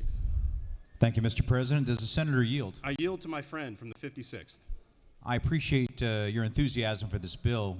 You cited a report, which I believe was actually just a news article from the Washington Post. Is that not true? Correct. It was a Washington Post reporting, which I will give it to you. The Treasury officials who were asked about it called it sensational and baseless. So I suppose there's a dispute of fact. Isn't it true that the prior administration sought to hire 80,000 new IRS agents, some to fill up a huge football stadium worth of new IRS agents? I'm glad you asked about that. It is true that the previous administration wanted to staff up the IRS. This was mostly to staff investigations of high net worth or corporate taxes. Those investigations, it goes without saying, have all but been abandoned under the current administration. And of course, that is some of the most efficient investigations the IRS is capable of doing, because if you investigate a single taxpayer who's bucking a several $million-dollar obligation, obviously that saves a lot of time instead of chasing after middle-class families for the same amount. So most of those employees were meant to go after the big fish, but those investigations are no longer possible. Will you further yield, Senator? I will further yield. Senator, if the prior administration hired 80,000 new people, And the current one is being efficient by only eliminating a quarter of those, which means almost 60,000 people are still there. Wouldn't you just call that good, efficient government? Well, part of the problem is the uptick in the online chatter, as I cited, about people who are planning not to honor their obligations. So much of this is not just about actual staffing levels, it's also about the haphazard way in which people are being departed from the IRS without sort of a reasonable connection to their job duties. And on top of that, the culture that is created in the American public when people believe that they will not have to pay their taxes. So you've got kind of a double-edged problem here where there's a culture of noncompliance that's being created by the gutting of the IRS and a haphazard way in which people are fired irrespective of the actual staffing numbers. Final question, Senator. Sure. Isn't it true, though, we're citing a news article from a biased publication, and based on all of this, we're basing it on online social media chatter? Isn't that true? Senator, this is the IRS and Treasury's estimations as per the paper. Now, as to the paper's credibility, the only comment I'll make on that is that Jeff Bezos has seemed pretty friendly to the Trump administration in recent months. If there are no other questions, Mr. President, I will yield the well. You have no further questions, Senator. Does any of the senator wish to speak for or against the measure? Chair hears none. Is there objections for the previous question being ordered? Chair hears none. The previous question is ordered. Senator from the 56, would you like to close debate? Senator from the 56, would you like to close debate? You're good? All right. Is there objection to agreeing to the report of committee which is favorable to the passage of the bill? Chair hears none. The report of the committee is agreed to. Is there objection to the main question being ordered? Chair hears none. The main question is ordered. Questions on the passage of the bill. All those in favor will vote yea. All opposed, nay. Secretary, unlock the machine.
On the passage of the bill, the yeas are 54 and the nays are 0. This bill, having received the requisite constitutional majority, is therefore passed.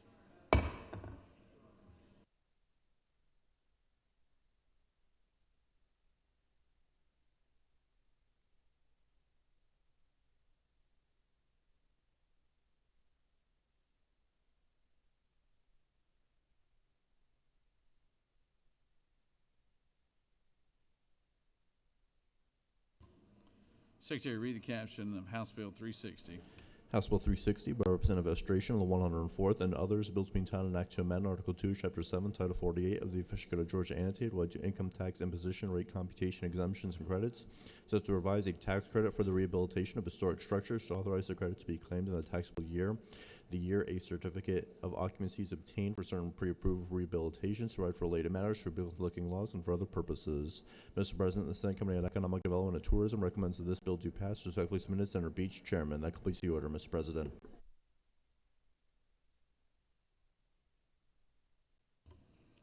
Senator from the 45th, you wish to? Thank you, Mr. Make a President. Mr. President, I move that the Senate table HB 360.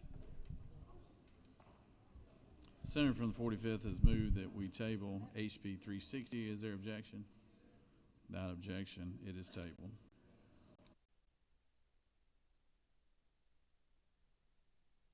Secretary, read House Bill 392. House Bill 392 by Representative Martin of the 49th and others, bill to be an act to amend Chapter 5B, Title 15 of the official code of Georgia annotated related to tax court, so as to revise the dates for certain events regarding Georgia tax court, to provide new dates for the beginning of the term and duties of the chief court judge, to provide for dates at the beginning date for accepting cases by the court, to provide for the transfer and disposition of certain cases pending before the Georgia Tax Tribunal, to provide for related matters, to repeal conflicting laws, and for other purposes. Mr. President, the Senate Committee on Judiciary recommends that this bill do pass. Respectfully submitted, Senator Strickland, Chairman. That completes the order, Mr. President.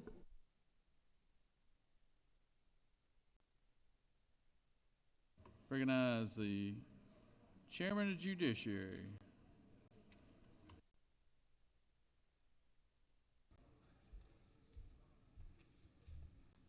Thank you, Mr. President. Members of the Senate, House Bill 392 is just a little cleanup bill that changes some dates to make sure that we have the right timing we need for the transition for our new tax court that the voters approved last year. So this is just some changes to enabling legislation from last year to help us with getting the new judge online and appointed, and also to help with the moving of existing cases from our current tax court to the new tax court. Happy to answer any questions.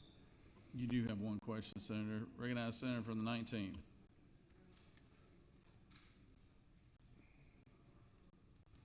Maybe that's a sign.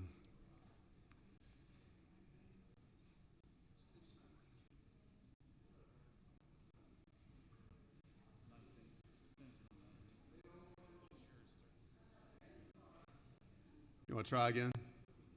You want to say it real loud and I'll repeat it for everybody to hear? You want to ask me offline? You're sitting next to me. We could have talked about this before I came up here today. Yeah. Anything else you want to say?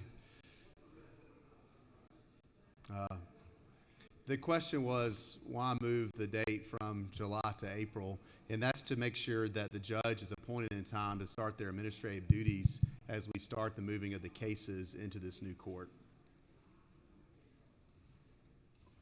You have no other questions. Thank you. Senator. Does any other senator wish to speak for or against the measure?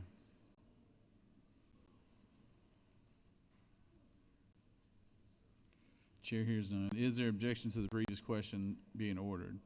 Chair hears none. The previous question is ordered. Is there objection to agreeing to the report of committee which is favorable to the passage of the bill? Chair hears none. The report of committee is agreed to. Is there objection to the main question being ordered? Chair hears none. The main question is ordered.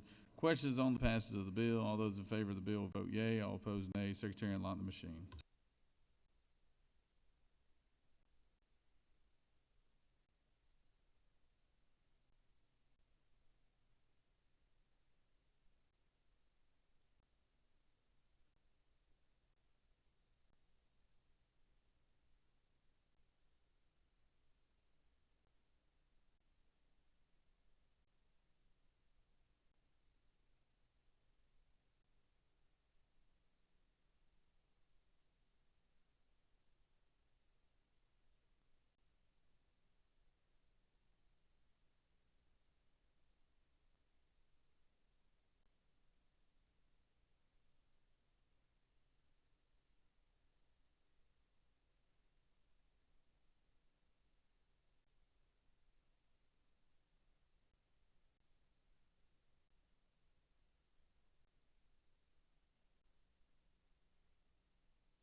On the passage of the bill, the yeas are 54 and the nays are 0. This bill, having received the requisite constitutional majority, is therefore passed.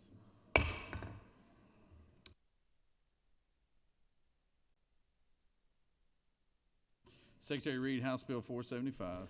House Bill 475 by Representative Gamble, the 15th, and others, the bill to be entitled an act to amend Code Section 48-7-40.26 of the official code of Georgia annotated related to income tax credits for film, gaming, video, or digital productions, so as to revise the definition, to revise rules and regulations, to authorize certain fees, to require companies to pay court costs if the denial of certification is upheld by a court on appeal, to provide for related matters, to provide for an effective date and applicability, to repeal conflicting laws, and for other purposes. Mr. President, the Senate Committee on Economic Development and Tourism recommends that this bill do pass. Respectfully submitted, Senator Beach, Chairman.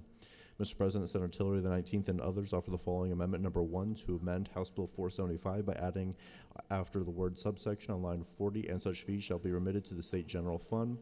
Mr. President, Senator Moore, the 53rd, offers the following amendment number 2 to amend House Bill 475 by striking Section 1 in its entirety and renumbering Section 2, 3, 4 accordingly. Mr. President, that completes the order. Recognize the senator from the 6th.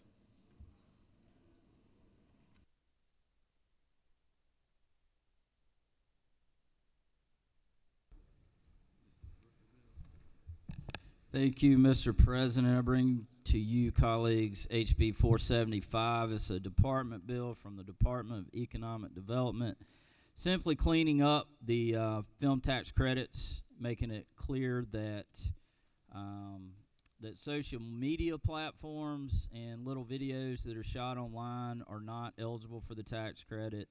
And it's got some other cleanup language in it. I'll speak real quickly to the amendments. Amendment 2, I do support. It will make it clear. I'm sorry. Amendment 1, I do support. This does make it clear that any of the fees that are going to be that will be collected during this process they will go to the general fund.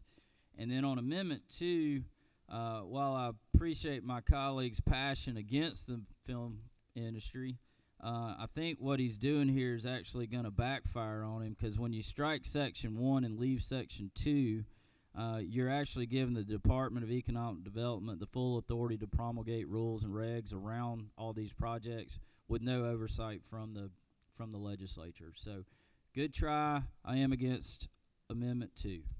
I'll yield for questions. We have one question, Senator. Bring it. Recognize the senator from the 50th. Thank you, Mr. President. Does the Senator yield? Yield. Isn't it true that the Georgia Department of Economic Development is in support of Amendment 1, based on some conversations that I just had with the second floor? I'm sure Amendment the senator knows which he speaks. Thank you. Senator from the 28th, you have a question?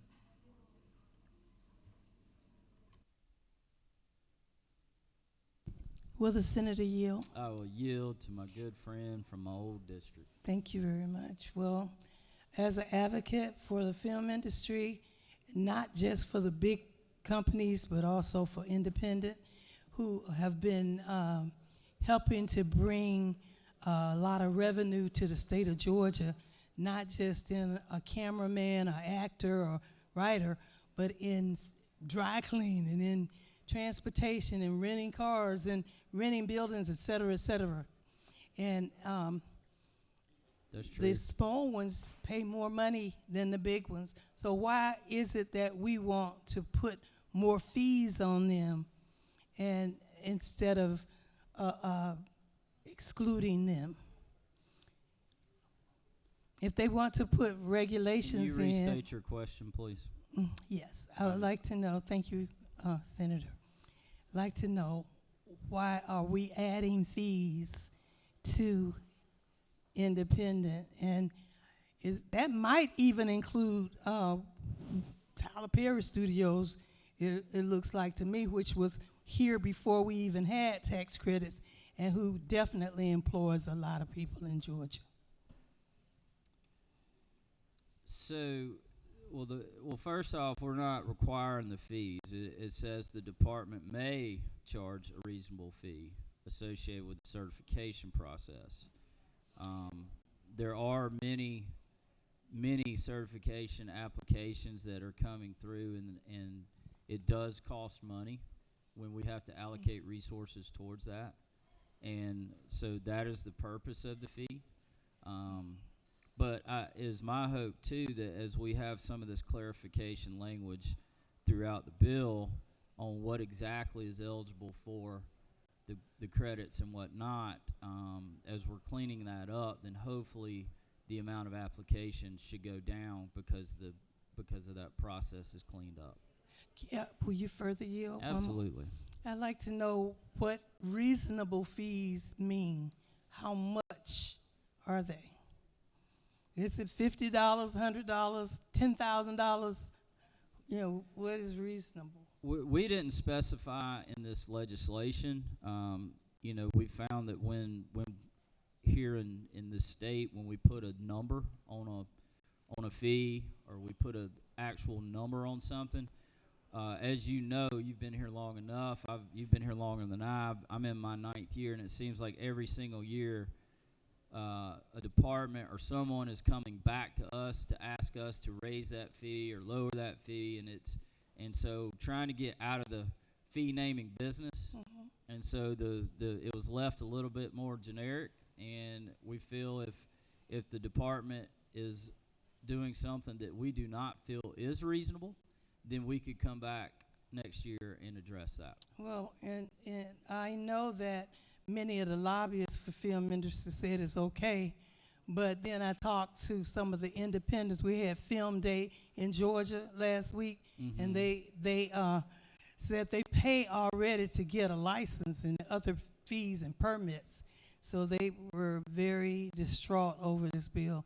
So I'm voting no against it because I am number 2 signer for the tax credit in Georgia in the first place. And it passed, and we went from number 39 to almost number 1, 1, 2, or 3. We're in the top 3 in film industry in Georgia, in the United States. So, Senator, thank you are certainly you are certainly on the team for the film tax or film industry in this state, and I appreciate all your work. I understand your concerns, but I think a reasonable fee is reasonable. Thank you, but I think reasonable ought to be explained. Thank you very much. Thank you. Senator from the 44th. Thank you. Will the chairman yield? I yield. Thank you so much. I'm just looking at upcoming amendments. In terms of Amendment 1 that would say the fees shall be remitted to the state general fund, what is your understanding of where the fees go currently? Yes. So it really wasn't specified in the bill as it came out of committee. And so this really, the way I read it, I would say it probably would go directly back to the Department of Economic Development as written. And so we're clarifying that this will go to the general fund and then be reallocated through the proper budget process. Well, maybe I'll ask the author of the amendment the question. But isn't it true in conversation with Department of Economic Development, they said it automatically goes back to the general fund, which... That's possible. Clarifying language never hurts. Thank you. Oh. All right. Thank you. Ladies and gentlemen, I urge your favorable consideration of HB 475. I yield the We'll probably way. have you back to close debate after the authors of these amendments comes to pass.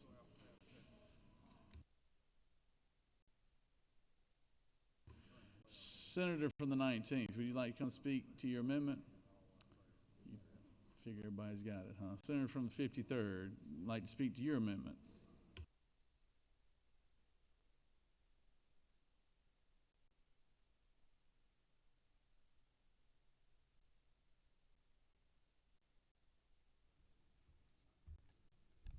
Thank you, Mr. President. I would say that the fact that this legislation is coming from the senator from the 6th, it's good for the film industry. And if it's good for the film industry, the way our law is structured, it's not good for the citizens. Striking one in its entirety keeps the definition the same. You know, this is Title 48. In my opinion, this legislation ought to went through the Finance Committee. Should have been debated there, but it wasn't. It says paid subscription-based platforms. Well, what is that? That's like Paramount Plus. That's like, was it 1923 or one of those people pay a subscription to watch these types of services, primarily streamed on the internet. So we're expanding the film tax credit. I thought that this conservative Senate might be reducing the film tax credit in this state, not making it stronger. And I think it's kind of humorous that when we talk about the Department of Economic Development saying that they want to tighten things up on the film tax credit, it's kind of ridiculous because To my understanding, they've only said that it's a great thing for this state. For those in the Democratic Party who constantly come up here and say you want to expand Medicaid, why do you want to expand corporate welfare in Section 1? You know, we're never going to be able to do those things until we hone in on the corporate welfare in this state. It's out of hand. And I don't think a lot of you even understand how it works. What is a transferable tax credit? If the senator from the 6th and I want to go make a movie, we could go make a movie. And let's say, for simplicity's sake, we spend $100,000 on that movie. We would go to the Department of Economic Development, we would show them our receipts, and they would give us a tax credit. And as long as we put that little peach logo at the end of it, I believe it'd be 30%. All right? Guess what? The senator from the 6th and I, we don't have the same humor as everyone else, and our movie is a bust. Doesn't make any money. We don't owe any Georgia taxes. So what do? We sell it to the poor farmer from the senator from the 49th, because he probably owes a lot of taxes. And it's currently 90 cents on the dollar. So say he owes $30,000 in Georgia taxes, we're going to collect $27,000, and we can take it off and go back to Hollywood with it. We can do whatever we want. But that $27,000 that he now paid us, he's not paying it to the general fund of the state. He's given a voucher, a transferable tax credit. You can't pay teachers with that voucher. You can't build highways with that voucher. You can't pay police officers with that voucher. But yet Section 1 is just going to expand and make more vouchers. So I offer amendment number 2, and I ask that you'd vote favorably for it. And I'll yield to any questions, Mr. President. Then I'll yield the well. Thank you. Senator has yielded. Does any other senator wish to speak for or against the measures? Senator, you want to close? I recognize the senator from the 6th to close.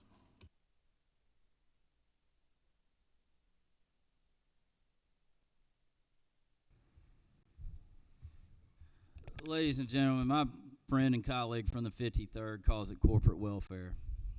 I look around my district, I call it jobs. I see plumbers that were making $40,000 a year now making over $200,000 a year. I see a dead town, a town that had no reason for people to visit. I see restaurants.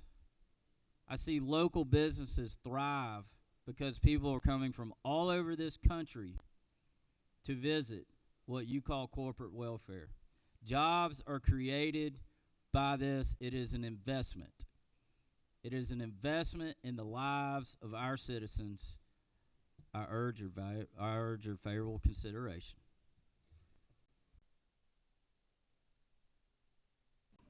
Senator has closed debate. Okay, we're going to take up the amendments.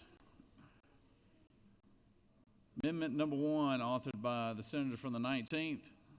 Amendment number 1. Is there objection to amendment number 1? Without objection, amendment number 1 is added. Amendment number 2, authored by the senator from the 53rd. Is there objection? Amendment number 2. There is objection from the author of the bill. All right, all those in favor of amendment number 2 will vote yea. All opposed, nay. Secretary, unlock the machine.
the adoption of amendment number 2, the yeas are 3 and the nays are 49, and this amendment has failed. All right, moving on to, is there objection to agreeing to the report of the committee which is favorable to the passage of the bill? Chair hears none. The report of the committee is agreed to. Is there objection to the main question being ordered? Chair hears none. The main question is ordered. Questions on the passage of the bill. All those in favor vote yea. Opposed, nay. Secretary, unlock the machine.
On the passage of the bill, the yeas are 49 and the nays are 3. This bill, having received the requisite constitutional majority, is therefore passed as amended.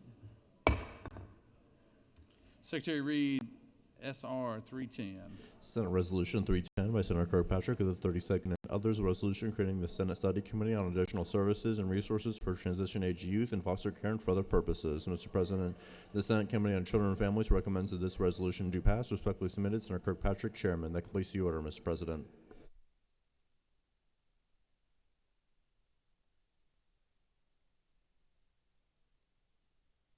Recognize Senator from 32nd.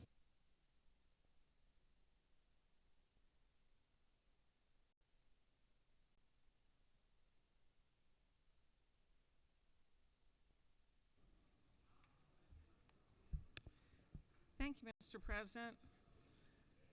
Senate Resolution 310 creates a study committee on additional services and resources for transition-age youth in foster care.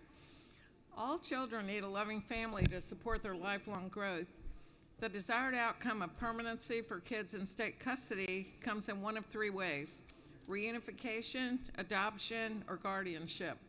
For youth aging out, emancipation is the outcome, which means exiting the system without a permanent family.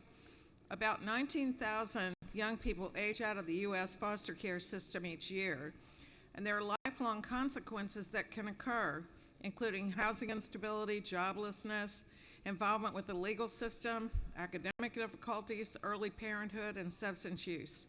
All these outcomes are harmful not only to the youth, but to the entire state.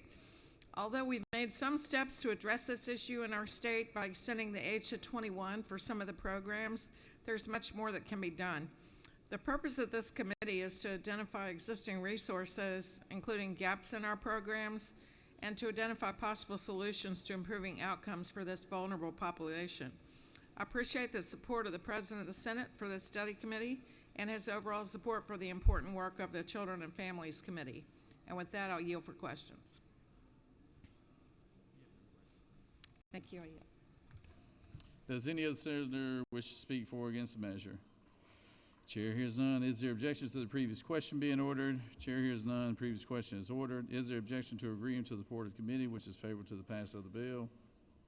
Chair hears none. The report of the committee is agreed to. Is there objection to the main question being ordered? Chair hears none. The main question is ordered. This question is on the adoption of the resolution. All those in favor of the resolution vote yea. Opposed, nay. Secretary, unlock the machine.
On the adoption of the resolution, the yeas are 54, the nays are 0. This resolution had received the requisite constitutional majority, is therefore adopted. Recognize Secretary Reed, House Bill 340. House Bill 340 by Representative Hilton, the 48th, and others, a bill to be entitled an act to amend Chapter 2, Title 20 of the Official Code of Georgia annotated relating to elementary and secondary education so as to enact the Distraction-Free Education Act, to require local school systems and public schools to enact policies and procedures for use of personal electronic devices at school and school-sponsored events by students in kindergarten through 8th grade, to provide for permissible student use of personal electronic devices, to authorize the Department of Education to provide guidance and technical assistance, to provide certain waivers, to provide for definitions, to provide for related matters, to repeal conflicting laws, and for other purposes. Mr. President, the Senate Committee on Children and Family recommends that this bill do pass. Respective minutes are Senator Kirkpatrick, Chairman. Mr. President, minority report to House Bill 340 has been attached, and that completes the order.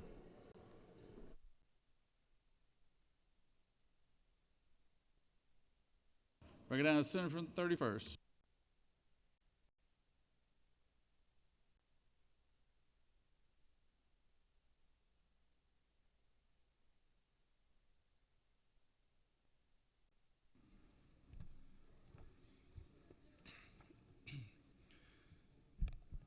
Good morning, everyone. Thank you, Mr. President.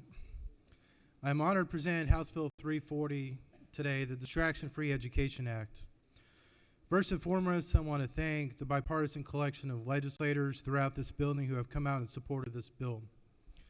I want to thank the Lieutenant Governor for the discussion and thoughtfulness over the last several months on this topic. Speaker, Department of Education, teachers, the Georgia Sheriff's Association, school superintendents, and most of all, parents in many communities across the state. The evidence is clear. One of the biggest threats to academic performance, students' mental health, and public safety are cell phones in our schools. The average student receives over 237 notifications a day, and some as many as 4,500. Students spend on average an hour and a half on their phones during school hours, pulling attention away from learning and turning our teachers into cell phone police officers. Research shows it takes over 23 minutes to regain focus after a distraction, meaning many students never fully get engaged in their education. Our teachers are seeing the impact firsthand. Over 85% of high school teachers and 68% of middle school teachers report that cell phones are a major problem in their classrooms. Educators overwhelmingly support cell phone-free classrooms, with 90% saying phones are a major distraction. The data backs it up. Schools that have implemented bell-to-bell cell phone bans have seen fewer disruptions, higher grades, and a decrease in disciplinary incidents.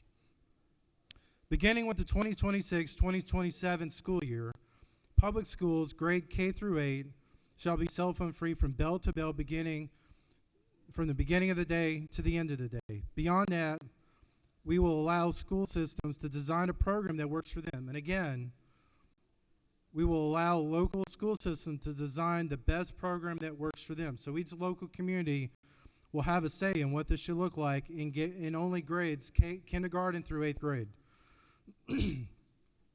Finally, schools are required to have clear policies, procedures for field trips, emergencies, daily transport, or other student needs.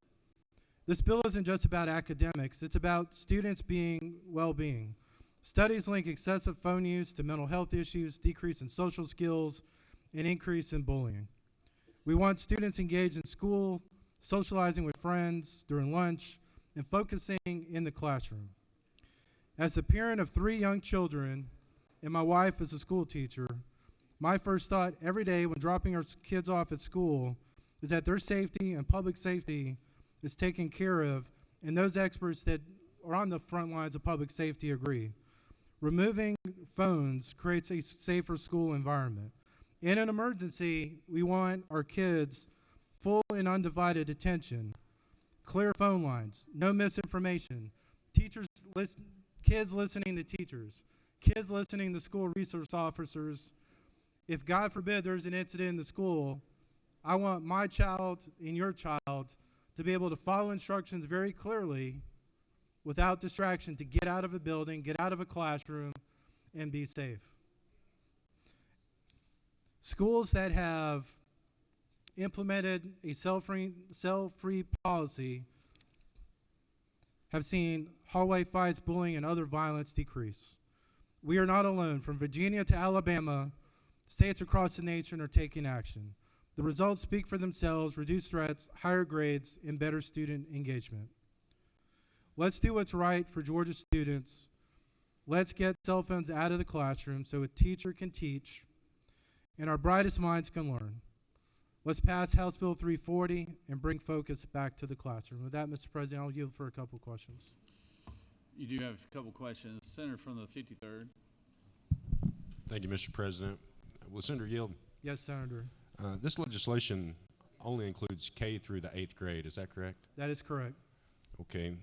Would you also agree with me that this legislation is a sign that our teachers cannot maintain a standard of discipline in the classroom? Can you repeat the question one more time? Would you agree with me that this type of legislation, making it this far in the legislative process, is proof that teachers lack the ability to maintain a standard of discipline in the classroom, and we as a legislature should do more to empower teachers to maintain a standard of discipline?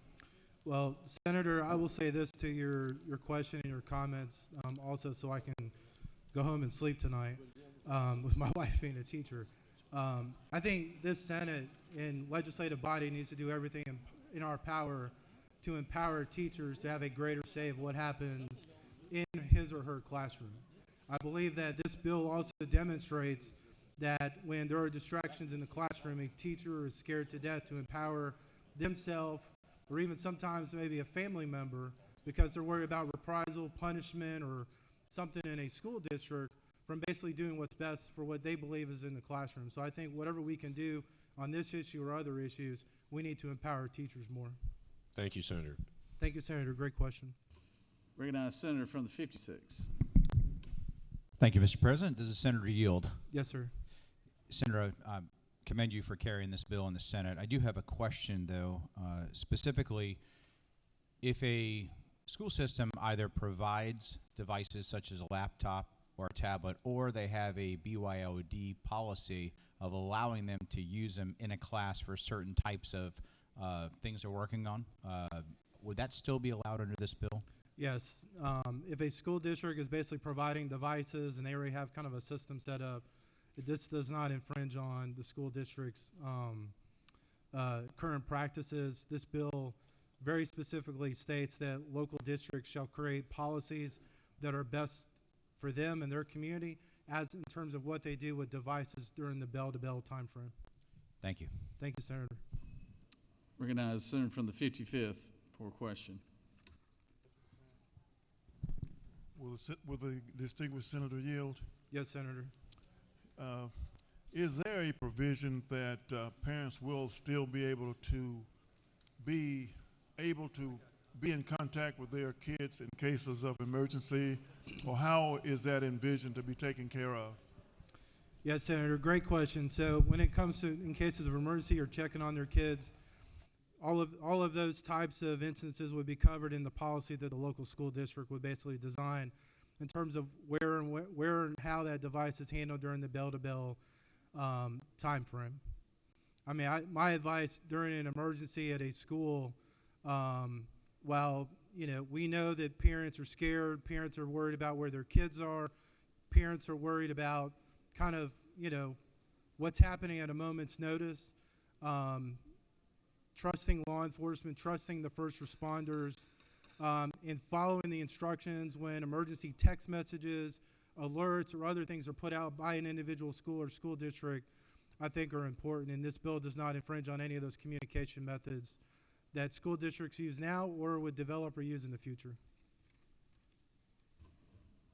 Recognize Senator from the 50th. Thank you, Mr. President. Does the senator yield? Yes, sir. Isn't it true that when I was in elementary school and middle school, I didn't have a cell phone with me that I brought to school every day? That is true, Senator. And isn't it true that if my mom or dad needed to get in touch with me, there's a landline that they can call at the school, and someone picks up the phone and they ask if they have a message, and if they had a message for me, they could leave it, and there's a loudspeaker in the school that can say, "Would this student, please come up to the principal's office, and they can relay that message, and that technology is still around today. That is correct. That technology is today. Back in the day, I had a beeper. I'm a little bit older than you, so that's how our parents would get in touch with us, but we would still have to go to the front office, and the front office would still have to call our parents to basically get in touch with us. And does the center further yield? If they would let us respond to that beeper. That's right. Does the center further Yes, yield? sir. Nothing in this bill prevents a teacher from having a cell phone in the school, does it? No, this is not about taking phones away. This is about putting phones away so they're not a distraction during the bell-to-bell time frame. And does the center further yield? Yes. Isn't it true that right now I have multiple children in elementary school, and that if I need to communicate with their teacher, there are apps such as Class Dojo that I can literally, while we're in this chamber, send a message to their teacher. So if there was any reason I needed to get in touch with my elementary school student, I could do that here without them having their own cell phone in class. Yeah, Senator, that's correct. Currently, whether it's through an app, through group text messaging, through email, and other direct classroom connection or communication methods between parent and the teacher do exist in hundreds of our schools today in Georgia. Thank you. Thank you, Senator. Great questions. Recognize the senator from the 27th. Recognize the senator from the 27th for a question. You waving? Yes. Recognize the senator from the 2nd for a question. Thank you, Mr. President. Senator, do you yield? Yes, sir. Senator, is it not true that I was raised by my grandmother? Is that not true? That's correct. And Senator, is it not further true that one of the first things that my grandmother taught me was to remember our house telephone number, which was 912-238-3354? Is that not true? That's correct. And Senator, is it not further true that I probably got in a little trouble for talking too much in class. And see that. the teacher's recourse would be to call my grandmother on the house phone because my grandmother didn't have a landline. And she was always able to reach my grandmother at home and never needed to reach me at school. And Senator, is it not further true that when my grandmother called the school to give me a message, would it not be a Southern saying that my grandmother would say, children should stay out of grown folks' business? Is that not further true? That is true. And my mother growing up, we had a landline, 770-447-9386. And that school would contact my mother and tell, how me and my brother were getting in trouble that day. And it never ended well, but they had a way to find us. Thank you, Senator. Thank you for the question. You have no more questions, no further questions. Thank you, Mr. President. I ask for a green vote on this to help our classrooms in kindergarten through 8th grade and to continue to raise fantastic kids in Georgia. Mr. President, I yield the will. All right, we have an amendment. Secretary, read the amendment. Mr. President, Senator Islam Marks of the 7th and others offer the following amendment. Number 1, to amend House Bill 340 by replacing lines 93 through 95 with the following. G, nothing in this code shall be construed or applied to 1, prohibit or limit a local school system or public school from providing school equipment, including but not limited to laptops and tablets for students' use for educational purposes and for other purposes. Mr. President, that completes the order. Recognize Senator from the 7th. Speak to the amendment.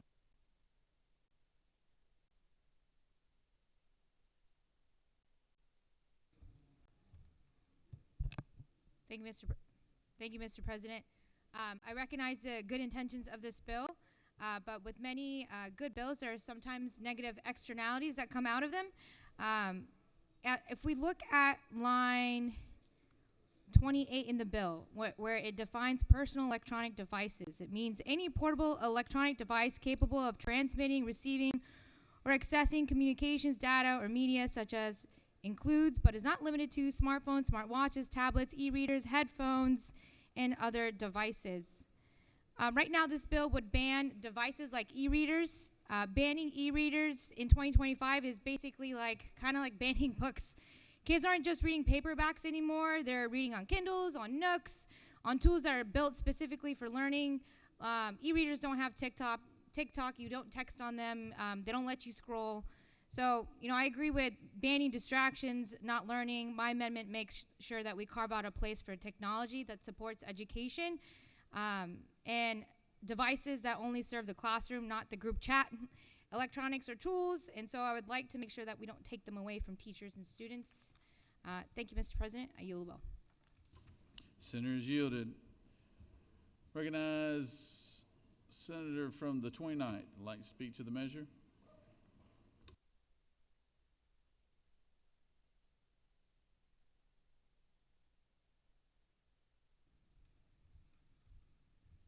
you, Mr. President, colleagues.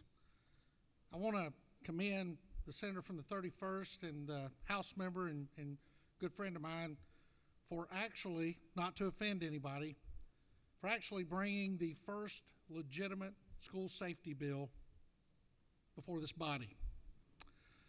Cell phones have become a serious cancer in our classrooms. Just a few minutes ago, about an hour ago, I met my page today, a young lady named Stormy from Meriwether County, goes to a small private school there. They implemented this very policy last year at her school, and her school is kindergarten through 12th grade. And I asked her, I said, what did it do to you? And she said, it gave me back my focus. She said, kids are doing a lot better interacting with each other. They're not as distracted with each other. But from a public safety standpoint, I don't think anybody really appreciates the chaos around an incident that happens at a school when, if you're looking at a large school, you've got about 600 children texting 911 or calling their parents. You have about 1,200 parents calling 911 or calling the school during these incidents, and you have people texting rumors galore about where the bad guy is or where the storm hit. And you have first responders trying to get there, and they're being fed a lot of misinformation because it's coming from all different directions.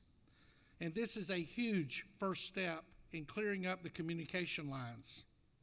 And as I was sitting at my desk, I was handed the minority report.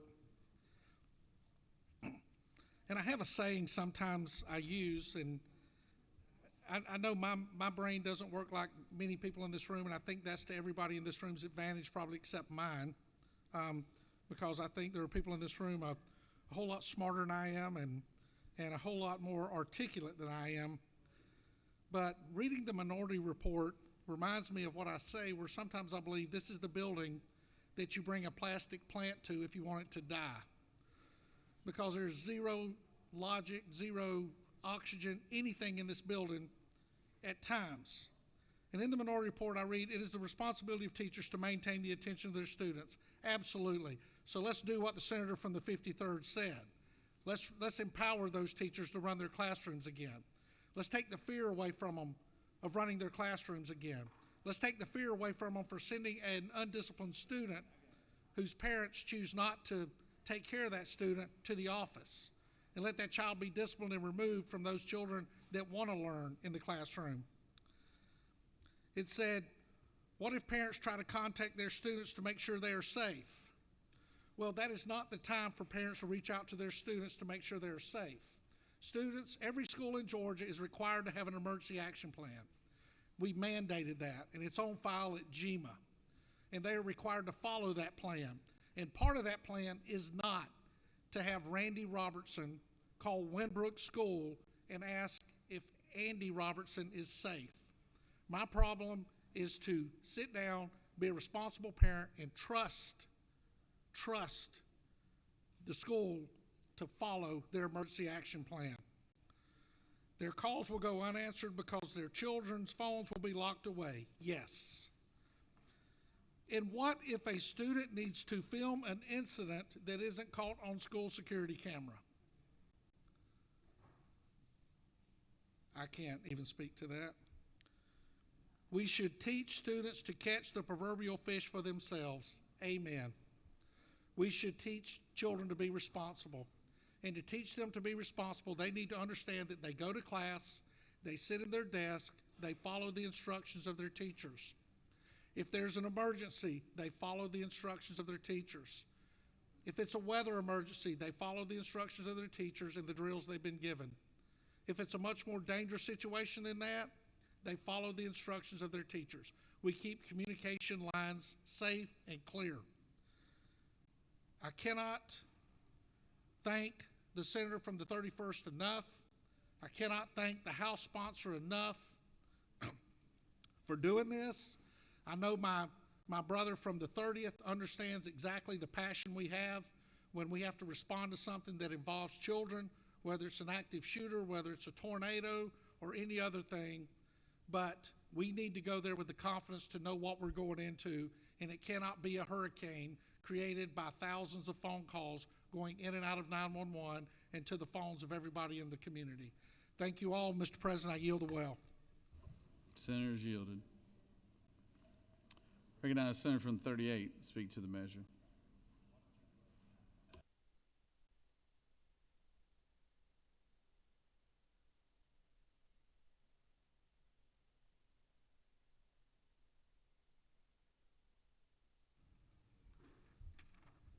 Thank you, Mr. President.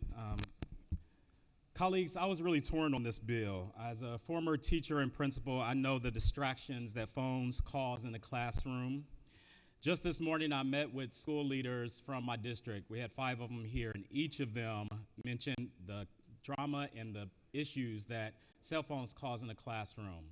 From 3rd graders sexting and sending explicit videos to fights being caused on as a result of phones. So let's not forget that some kids can use their phones to bully their fellow classmates during the school day. According to the National Center for Educational Statistics, in 2022, about a fourth of students aged 12 to 18 were reported that they were bullied as a result of online or from text. These harmful online posts or text messages can be shared across the school in a matter of minutes during the school day.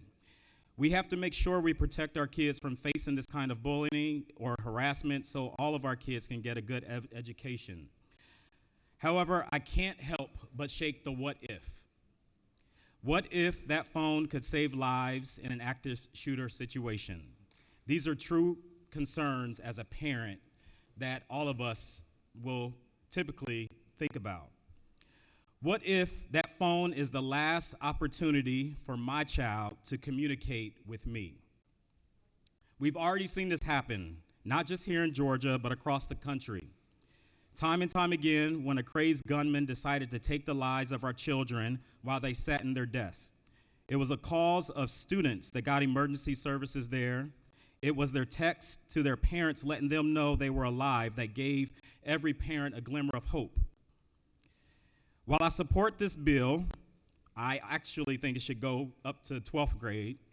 I implore, I beg my colleagues, for the sake of our children and educators, to do something about guns. Do something so that we no longer put ourselves in this position where we make sound policy decisions but neglect what our students are really asking for, to be safe in their classrooms. And with that, Mr. President, I yield the will. Recognize Senator from the 35th. Speak to the measure.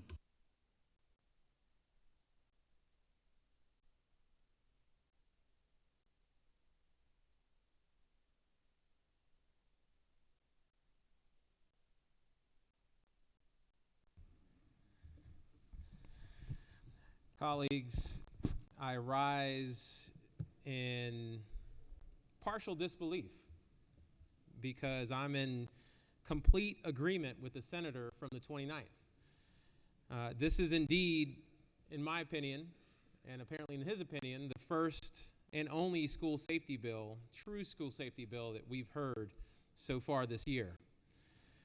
I also rise today in strong support of the distraction-free education bill, which takes a critical step towards fostering a better learning environment for our students by banning cell phones from K through 8th grade. This is a common sense measure to reduce distractions, support mental health, and ensure that our classrooms truly remain a place that is focused on learning. But let's be honest, the challenge does not end in 8th grade. High schools across our state are grappling with the same issues. Study after study has shown the detrimental effects of excessive screen time, particularly on teenagers. And we have some teenagers here in this chamber right now.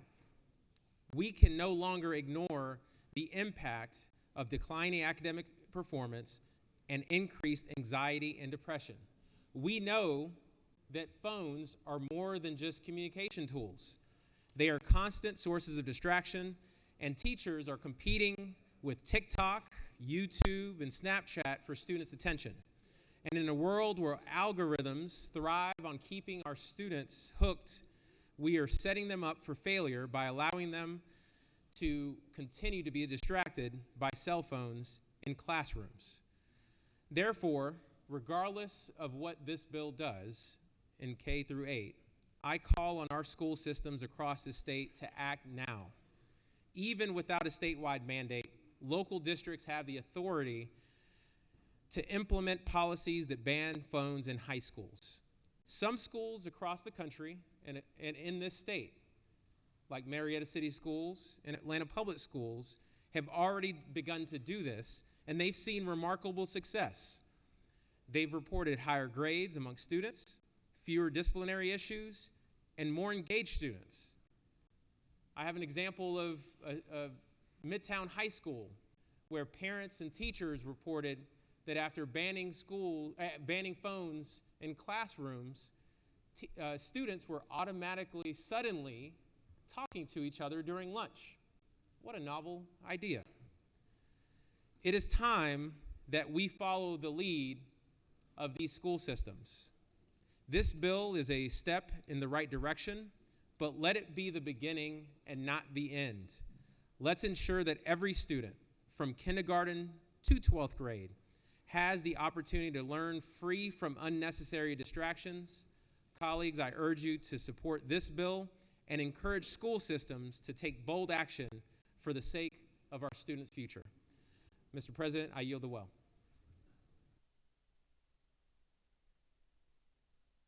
Recognize Senator from the 40th. Senator from the 40th.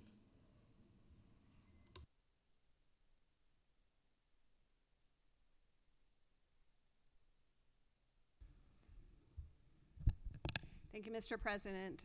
To my Senate colleagues, my kids were the very first generation who got those cell phones when they had kind of become ubiquitous. So they were the guinea pigs. It was 8 to 10 years ago.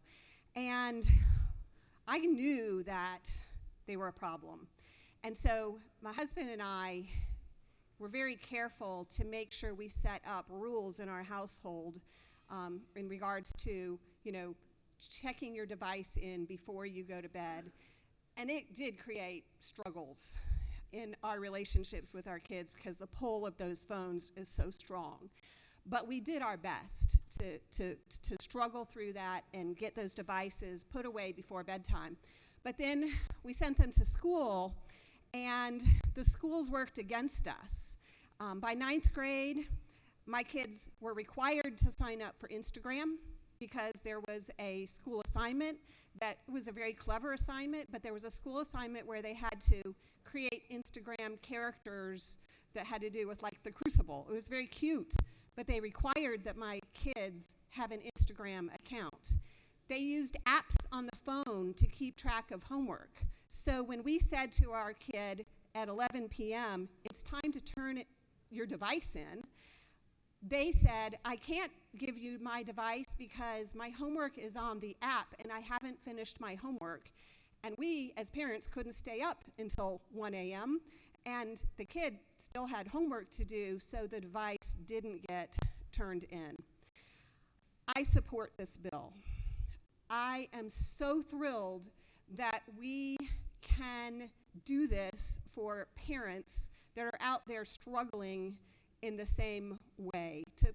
We can help them put limits on these phones, and I wish that we could have done this sooner and it could have helped me 8 to 10 years ago, but at least we can do it now. So I have full support of this bill. I'll yield to questions. You do have a couple questions, Senator. Recognize the Senator from the 36. Thank you, Mr. President. Senator Yield. I do. Senator, you may have be familiar with this. Isn't it true that I have read accounts that the folks in Silicon Valley who come up with all these advanced technical breakthroughs with phones technology, that it's been widely covered that they in fact strongly control their children's access to these instruments, the very folks who are at the top of in Silicon Valley. Yes. In fact, I remember hearing 8 to 10 years ago when my children first got these devices, started using them, is that the people who invented them did not allow their children to have them. So they knew that what they were putting into kids' hands was not good for them. Thank and you. here we are 8 to 10 years That's later, right. finally dealing with it. Thank you, Senator. If there are no other questions. You have one more Okay, question. I'll Senator from the yield. 37th. Does the lady yield? I do. Appreciate your presentation. I was going to go to the well, but you said everything I was going to say. Thank you for that. This is big policy. Isn't it true that this is going to make a really big impact? And have you seen an issue before that has this big of an impact that we have almost overwhelming bipartisan support for in this chamber? This can have a huge impact. I predict that many measurements will change. Reading scores will go up. Social skills will improve because all of those measures went down when cell phones became ubiquitous. So if we can pass this, then I think a lot of the measures we have in terms of measuring the health of our children will begin to go up. Does lady yield for one further question? I do. Isn't it true that even if we believe that there should be a ban through 12th grade, a ban through 8th grade is a good first step? It is a good first step. I would love to see it through 12th grade, but this is a good first step, absolutely. Thank you. If there are no more questions. You have no more questions, Senator. Thank you. I yield the well. We have another amendment. We need Secretary to read that amendment. Mr. President, Senator Islam Parks to the 7th and others offer the following Amendment 1A to amend Amendment 1 to House Bill 340 by striking exclusively on line 7 and striking lines 11 through 15 in their entirety. Mr. President, that completes the order.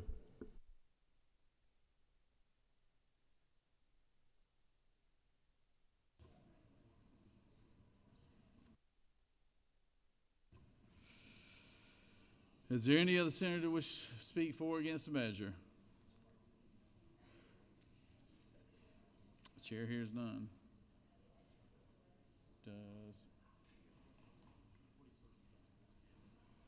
Recognize Senator from the 41st to speak to the amendment.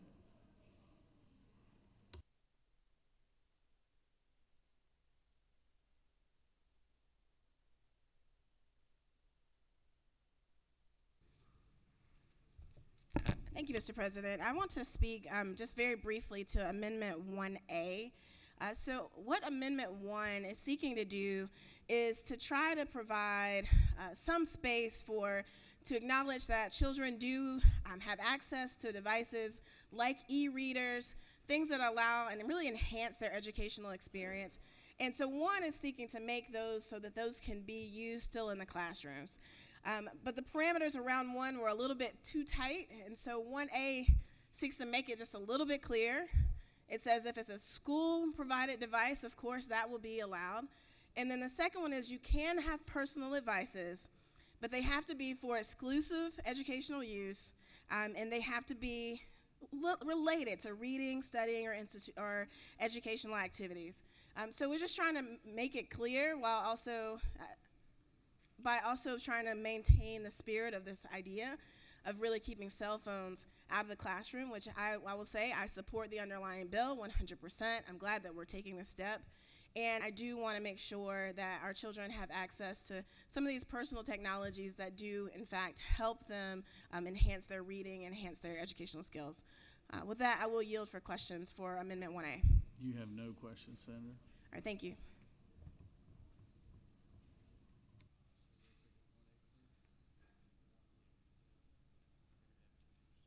Senator from the 31st, would you like to close?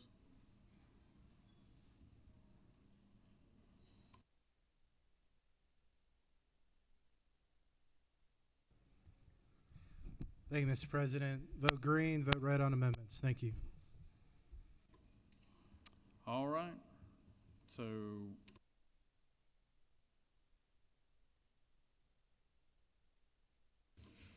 now we're going to take up the two amendments. One is authored by the senator from the 7th. One is 1A, and we'll start with 1A. Is there objection to Amendment 1A? There is objection. All right, all those in favor of the Amendment 1A will vote yea. All opposed, nay. Secretary, unlock the machine.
On the adoption of the Amendment 1A, the yeas are 23, the nays are 32, and the amendment has failed.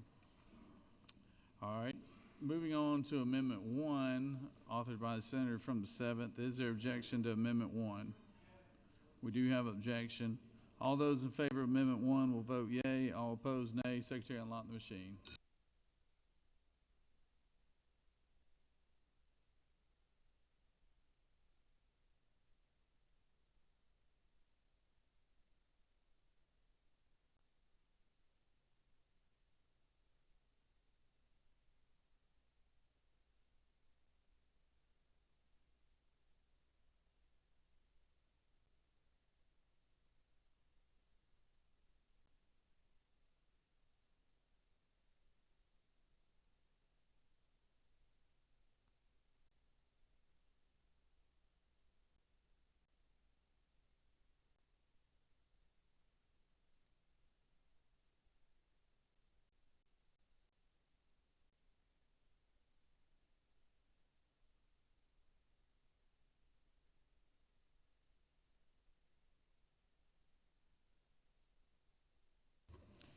On the adoption of Amendment 1, the yeas are 15, the nays are 39, and Amendment 1 has failed. All right, now we'll move on to the underlying bill. Is there objection to agreeing to the report of the committee which is favorable to the passage of the bill? Chair hears none. The report of the committee is agreed to. Is there objection to the main question being ordered? Chair hears none. The main question is ordered. Question is on the passage of the bill. All those in favor of the bill vote yea. Opposed, nay. Secretary, unlock the machine.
On the passage of the bill, the yeas are 54, the nays are 2.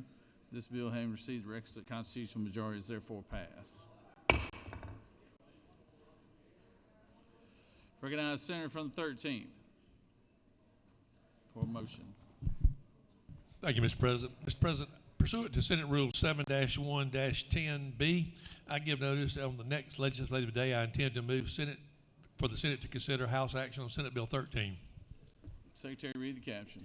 Senate Bill 13 by Senator Summers of the 13th and others, Bill 2010 enact to amend Chapter 23 of Title 50 of the Official Code of Georgia annotated related to the Georgia Environmental Finance Authority so as to authorize the authority to finance and perform certain duties in connection with projects relating to national gas facilities, to revise definitions, to provide for rules and regulations, to provide for limited liability, to provide for related matters, to provide for an effective date, to repeal conflicting laws, and for other purposes. Mr. President, that completes the order.